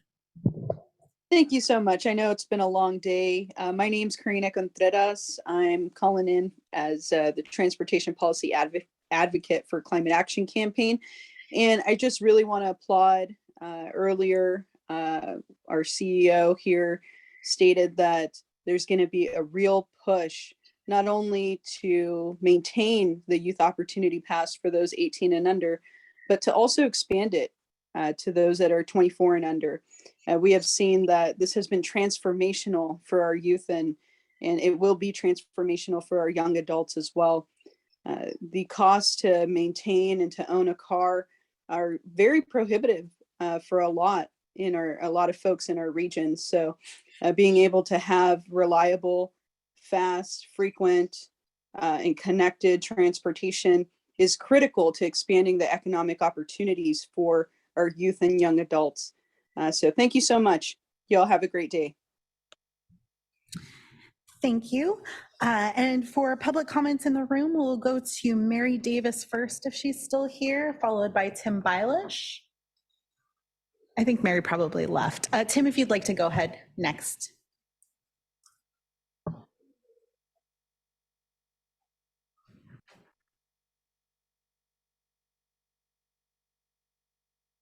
I'd like to share one photo if I could on Zoom. For this, my name is Dr. Timothy Bylash. I am in, I call it Mid-County Coastal. Thank you for having me here, and to the new board members, it's a privilege. Tim, I just moved you over to the panelists. If you could just accept that invitation, then you should be able to share your screen. Is that working? Share screen. I've got a point of order here. I want to ask a question. Why are we allowing this speaker to put up slides or a presentation, not the others? As explained on the cover sheet, if a presenter will present their own materials rather than having it uploaded onto Sandag computers, everybody has the ability to do that. Okay, gotcha. Yes, if I could just comment, I had problems doing that as well, and the Sandag staff helped work that out. You have to be on Zoom to share your screen from your own computer, it looks like, to do that, which I'm attempting. And I don't know if it's showing anything. I'm sorry to share screen. Somebody's going to come over and help Tim. I think that's doing it. It's sharing, Yeah, there we correct? go. We can see your screen. Okay. Yeah, let's proceed. There's no sound, it's just a picture. And it's almost there, so I think you can see it well enough. So my name is Dr. Timothy Bilash. I'm actually in Del Mar, next to the San Dieguito Lagoon. I've spoken several times about this, and I appreciate the efforts of the board. I want to compliment Mayor Jones. You and I may disagree about a lot of things, but you are a tiger. And I appreciate your efforts. You come prepared to the meetings, and I appreciate that. I want you to know that personally. I wanted to make a comment about the road usage charge, but from my perspective as a physician, as a scientist, as a citizen, it's too late to fix climate change. So anything you can do that uses transportation to get at that, I appreciate. We're going to have to mitigate, and if just because we don't study something. So this is a picture off the San Dieguito Lagoon near where I live. There's a new roundabout that was put in, and as an aside, I would like to turn this into a nature preserve if they repurpose the tracks. But you'll see there's a, maybe I can point. You sort of see it, that area, there's 1.5 feet of this area on the lagoon that was there 3 weeks ago. After the storm, this is what happens. The land there, if you walk on it, is like quicksand. There is so much water on these cliffs. And so I won't go into much more than that. I was going to mention my youngest brother, who had worked for, I believe it was AmeriCorps down in San Antonio as a volunteer. He was an electrical engineer. And he took some time off and went down there and worked on a barter system in the community. And so if you had ability to cook for people, they would help fix your roof was the idea. They didn't really have a computer system they were trying to get up. And he left very disillusioned, because the number of people that were asking for things was like this, and the number of people that were offering was like this. And so as a physician, when I have a patient come in who is having difficulty either with reality or with their anger, then you learn something to do about that. And one of the techniques is listening. And as an aside, I would push to those who are interested, a lot of it is physical, and we just can't see it from the outside. So the other issue of the road usage charge, I'll just mention an article recently, ABC News Local. State urges Sandag to adopt road usage charge known to opponents as mileage tax. Now, I'm not opposed or supporting because I don't know enough. But we have to pay for climate mitigation somehow, and everybody has to pay. So I would just ask, what are each one willing to do for that? And I bring this to your attention. Thank you.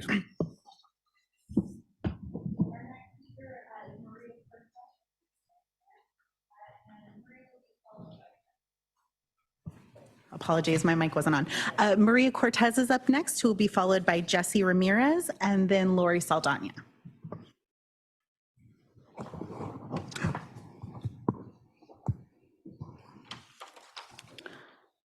Hello, my name is Maria Cortez, and good morning, good afternoon, for allowing me to speak. I am here to say that I support AB 805 and keeping the weighted vote in Sandag. For many years, environmental justice communities like City Heights have been forgotten. We have suffered from traffic pollution and traffic violence, and so has the surrounding communities also. Often you can find children with respiratory illness as a result of this. But with the weighted vote, Sandag finally stopped giving priority to freeway expansions and began to listen to our communities. We began to see investments that have made our streets safer and cleaner. Do not get me wrong, we have tons of work to do and progress to make, but we are in a much better place than we were before the weighted vote. The progress that I am most proud about is the youth opportunity passed, YOP. This was a City Heights effort that I was heavily involved in. Took over 11 years for this to happen, and in a few months, youth under 18 are riding transit almost as twice as they were before the pilot program. Prior to the weighted vote, we keep hearing no's, and now the agency is listening to us. Let's continue to bring this to all San Diegans because all of our youth deserve a clean air and reliable transit system. All of our voices should be heard, and they should all count equally regardless where you live. And that is throughout the region. And I'm also including the North and East counties because I too frequent the North and East counties. And I love traveling, not only just in my community, but for everybody. And we all deserve the same thing, and that's why I support the weighted vote. Thank you. Thank you. Our next speaker is Jesse Ramirez, who's followed by Lori Saldana and then Catherine Rhodes. Good afternoon, and thank you for giving me the opportunity to speak. My name is Jesse Ramirez, and I am the Community Engagement Manager at City Heights CDC, but I'm here today as a San Diegan. I'm here to express my full support to AB 805 and for maintaining the use of the weighted vote within the SANDAG voting system. It has been very concerning that members within this board are making an effort to take a step back and eliminate the weighted vote system. It's more concerning though that these individuals are going on TV and using the word equity so loosely and in a misconstrued way. The weighted vote is not about silencing others or a form of totalitarianism, as some of those in this board have said. It's about one thing and one thing only: proportional representation. That the fact that you live in Del Mar, San Marcos, should not mean that as a person, you have more power within this agency. The voice of the people of the city of San Diego matter just the same as those of the rest of the county. In the 6 years that the weighted vote has been put to use, which in the realm of planning is very little, we have seen transformational change. We have seen the 2021 Regional Transportation Plan that brings social equity at the center and embraces the 10 transit lifelines. We have youth riding transit for free and in numbers that go against those who say that transit does not work or that no one uses it. Those who want to eliminate the weighted vote want to steer the SANDAG agency and the rest of the county back on the progress that this agency has made. They want to go back to the tried and failed strategy of expanding freeways. If you want to see the direction that they want to go, take a look at our highways at 5 p.m. We have expanded them throughout the years and congestion has only gotten worse. Let's embrace the progress that has been made and continue to enhance how San Diegans get around and live in San Diego County as we have with the weighted vote. Thank you so much. Thank you. Our next speaker will be Lori Saldana, followed by Catherine Rhodes. I think Lori may have left, actually. All right, Catherine, if you'd like to go ahead, and then after Catherine will be Manny Rodriguez. And Manny will be our final speaker. Wonderful, thank you. First, this was actually for Chair Nora Vargas. The County of San Diego has been doing so great as it relates to homelessness. Oh my God, we've had such giant breakthroughs. The first breakthrough is CEQA. CEQA is not required for emergency shelters because of if you create an emergency shelter declaration, like I know the city of El Cajon did, Chula Vista, city of San Diego, and the County of San Diego, you can put up emergency shelters without CEQA. That means without public hearings. The only public hearing you need is for money. The County of San Diego has $562 million in unused ARPA funding, the federal funding that are supposed to be for the poor. Anybody, if I could show you the documentation here from the county, there's money for the poor. We could solve the homeless problem. And so what they did is Wednesday, they approved the 2022 update to the California Building Code, which includes the voluntary Appendix P for emergency shelters that gives you minimum standards for emergency shelters. That took 6 years. They finally just did it this week. It's a miracle. The other miracle is, I forgot exactly what it was, but what they're doing is they're changing their zoning ordinance. Their zoning ordinance, should have been changed a long time ago as it relates to emergency shelters and for accessory dwelling units and a whole bunch of different things. They're actually making these fabulous changes to the zoning ordinance for the county. So now there's not supposedly going to be, a problem. And then here's my thing for Sandag and for Vice Chair Sean Rivera and Chair Nora Vargas.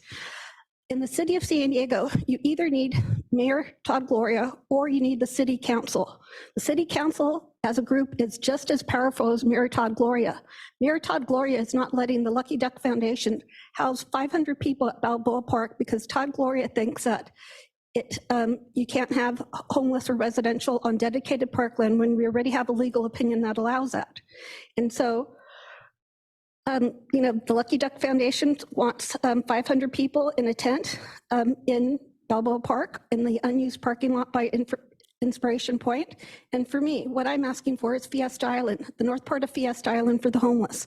I think we could take everybody downtown, put them in Fiesta Island, and they would actually be happy. There's money sitting there available. CEQA is not required. All it needs is, and the good thing about it is this is very similar to what the State Attorney Banta said about the city of El Cajon, where the county can put people in hotel rooms anywhere. The county, in theory, could put homeless people in emergency shelters anywhere, and that would include Balboa Park and Mission Bay. So if Todd Gloria or the city council refuses to do that, hopefully the county board of supervisors can overrule you guys. Thank you very much. Thank you. And our final speaker is Manny Rodriguez. You can go ahead when you're ready. Hey, thank you all for staying here. Good afternoon. I wanted to talk about the way to vote, but real quick, I want to address something that I saw earlier this morning.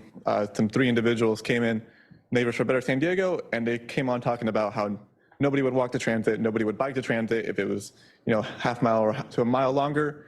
And I do want to remind the board that, there are a younger generation of people that are more open to new ideas. The people that spoke right there, I can assure you they were retired. They have the time to come here, probably paying property taxes that are artificially low from Prop 13. But there is a younger generation who are more open to biking and cycling and walking. My younger brother, after he gets out of his middle school, him and his friends walk over a mile to the next rapid bus station, and they take it to the mall. And they love it, thanks to the YOP pass that allows them to do that. But keep in mind that we got to make transportation not just comfortable for the status quo, and for the people who have the time to come here. As Ray Major said, a lot of people are working more jobs, myself included. I took time off from working at a bakery today to come speak today. So keep that in mind. On the way to vote, I do agree with my colleagues over here at City Heights that it has allowed communities that have been underrepresented to have a voice and to say, hey, we don't want more neighborhoods destroyed to make room for freeways, which saves cities and the exurbs of San Diego a few minutes on their commute. Some things are more important, like preserving communities and providing alternative transit. It's equitable, and it also helps lower income communities. A lot of us, I grew up in a low income community, and we were saddled by car transportation. It easily eats up like a third of your parents' income. For my single mom, it was probably a little over a third, and that third could have gone to improving our living conditions in our small home. So please do think about what you say about the way to vote, because it does have a powerful voice in elevating those who were often left behind by previous Sandag boards. So thank you. Thank you, and Chair, that concludes the public comments. Thank you so much. With that, we'll now move to non-agenda member comments, beginning with Mayor Kranz, followed by Mayor Minto. Yeah, there were several comments today, as was just referenced, regarding transit priority area and an employee of Sandag stating policy that they allege is counter to what our actual policy is. So I'd like an explanation for that. I can answer that. So Colleen Clemenson, I'm Deputy CEO. I oversee all the planning work that we do. The question that Sandag staff was asked was not about the transit priority area. It was asked about the way that the city is looking at the city of San Diego, how they're looking at where they're focusing growth in their city. And there's a special name to it that they call, and I don't have that off the top of my head. And what we were asked is this consistent with the RENA allocation that we have? And is this consistent with our SCS, the Sustainable Community Strategy. So is what the city is planning, does that align with what's in the regional plan? And our answer was yes, it's consistent. We by no means went and said it's 1 mile, half mile, quarter mile. That's not what the staff said. So anyway, we are responding to the letter that the folks brought forward, and we'll be happy to share that. Okay, great. I just didn't want that hanging out there. Yes. It is an issue that's very important to me, that we are a Yes. policy board. Yes. And, you know, staff, our executive director is following policy, which is what he Yes. stated during the presentation about Sandag 101. And so that's all I'm open. Yes. Earlier, we probably should come to this board and give a presentation just to clarify. There were confusion today about whether it's a Sandag policy or is it just the city is doing this, and if you have a 1 mile attachment area versus how far you have to be from a station to use it. We will come to this board to just inform you, but we are not, we're consistent with the sustainable community strategy that you adopted. And therefore, I think a detailed discussion is good for you to have. If I may just really quick to provide some context, there's a city policy being brought forward that's moved through committee already, referring to sustainable development areas instead of the transit priority areas. And this has created a lot of confusion. There's nothing that I'm aware of that's being brought to the Sandag board to redefine what a transit priority area would be. Did you have any other questions or comments, Mayor Krantz? All right, thank you so much. With that, we will now move to Mayor Minto, followed by Councilmember Gasterland. Okay, thank you for this opportunity to speak. And is it Mr. Ramirez, was it? You know, one thing great about having public comment is that people can come up, say whatever they want. I know you were calling me out personally, and I wanted to thank you for doing it in a very respectful manner. I appreciate that. I do want to say that I've never advocated for getting rid of the weighted vote. I've advocated for saying, hey, let's step back and take another look at whatever the item is before jumping right straight to it. Because sometimes there are line items in an issue that maybe if you just pull those out, then everybody can get a consensus on it. And it's better to have a consensus on, you know, a large item and then work on what the smaller items are than just throwing it all out or adopting things that might not be really good for everybody on. So that's what I advocate, is just taking a step back and not jumping straight to it. So I don't know if that clears up what I was saying. But also what I was saying is that the way things happen create a sense and a feeling of a bias approach to doing things. And I know that the chair has reached out and spoken to members of the board of directors to try and clear up some comments and thoughts, and I appreciate that. I know that, Sean, you've reached out to me. I just haven't had a chance to get back to you yet. And I know, but we will have a chance to talk. I had a lot that I wanted to say here today because we have so many new members. And so I'm going to save some of those comments for the next time we're mostly together, because I would like to put things into a greater perspective, especially for the newer members, because it's important for us all to work together, get along, and learn a lot more about each other and what our philosophies are, and how maybe instead of having them clash, maybe have them work out what's in the middle. So I'll do that probably next meeting. Thank you, Mayor Minto. We will now go to Councilmember Gasterland. Yes, I'll keep my comment brief. I wanted to clarify some background on what the public comment from Camilla Rang that came in. Camilla was bringing it to our board's attention that the NCTD board sent a letter to the Sandag board asking for consideration of a large portion of the $300 million that has been allocated to the Lausanne Rail Realignment Project, for that to be redirected to other projects, including, for example, the San Dieguito Lagoon double tracking, Bariquitos Lagoon double tracking, the Eastbrook to Shell double track, and so on. And Del Mar sent a letter of opposition to the NCTD board. And I've asked our city manager, if we haven't done it yet, to send a copy of that letter of opposition to the Sandag board. And I have had conversations with the executive director about this, and also the chief engineer, in order to better understand what some of the constraints are. And what I understand from the engineers is that it's very important to know where the railroad realignment will be and where the entrance will be.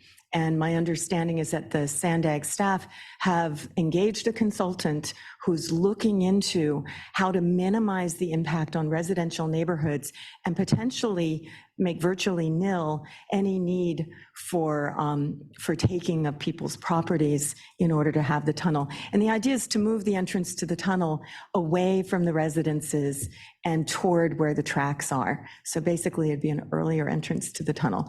So we really need to know that before we rebuild the bridges. We don't want to rebuild the bridges so that they're not going to align with the realignment. So thank you for the moment to clarify that. Thank you, Councilmember. We will now go to Councilmember Shu. I just want a quick clarification with regards to transit-oriented areas close to transit centers. I just want to make clear that's by measured by distance walked, not by some compass. Is that correct, or is there's some just wanted?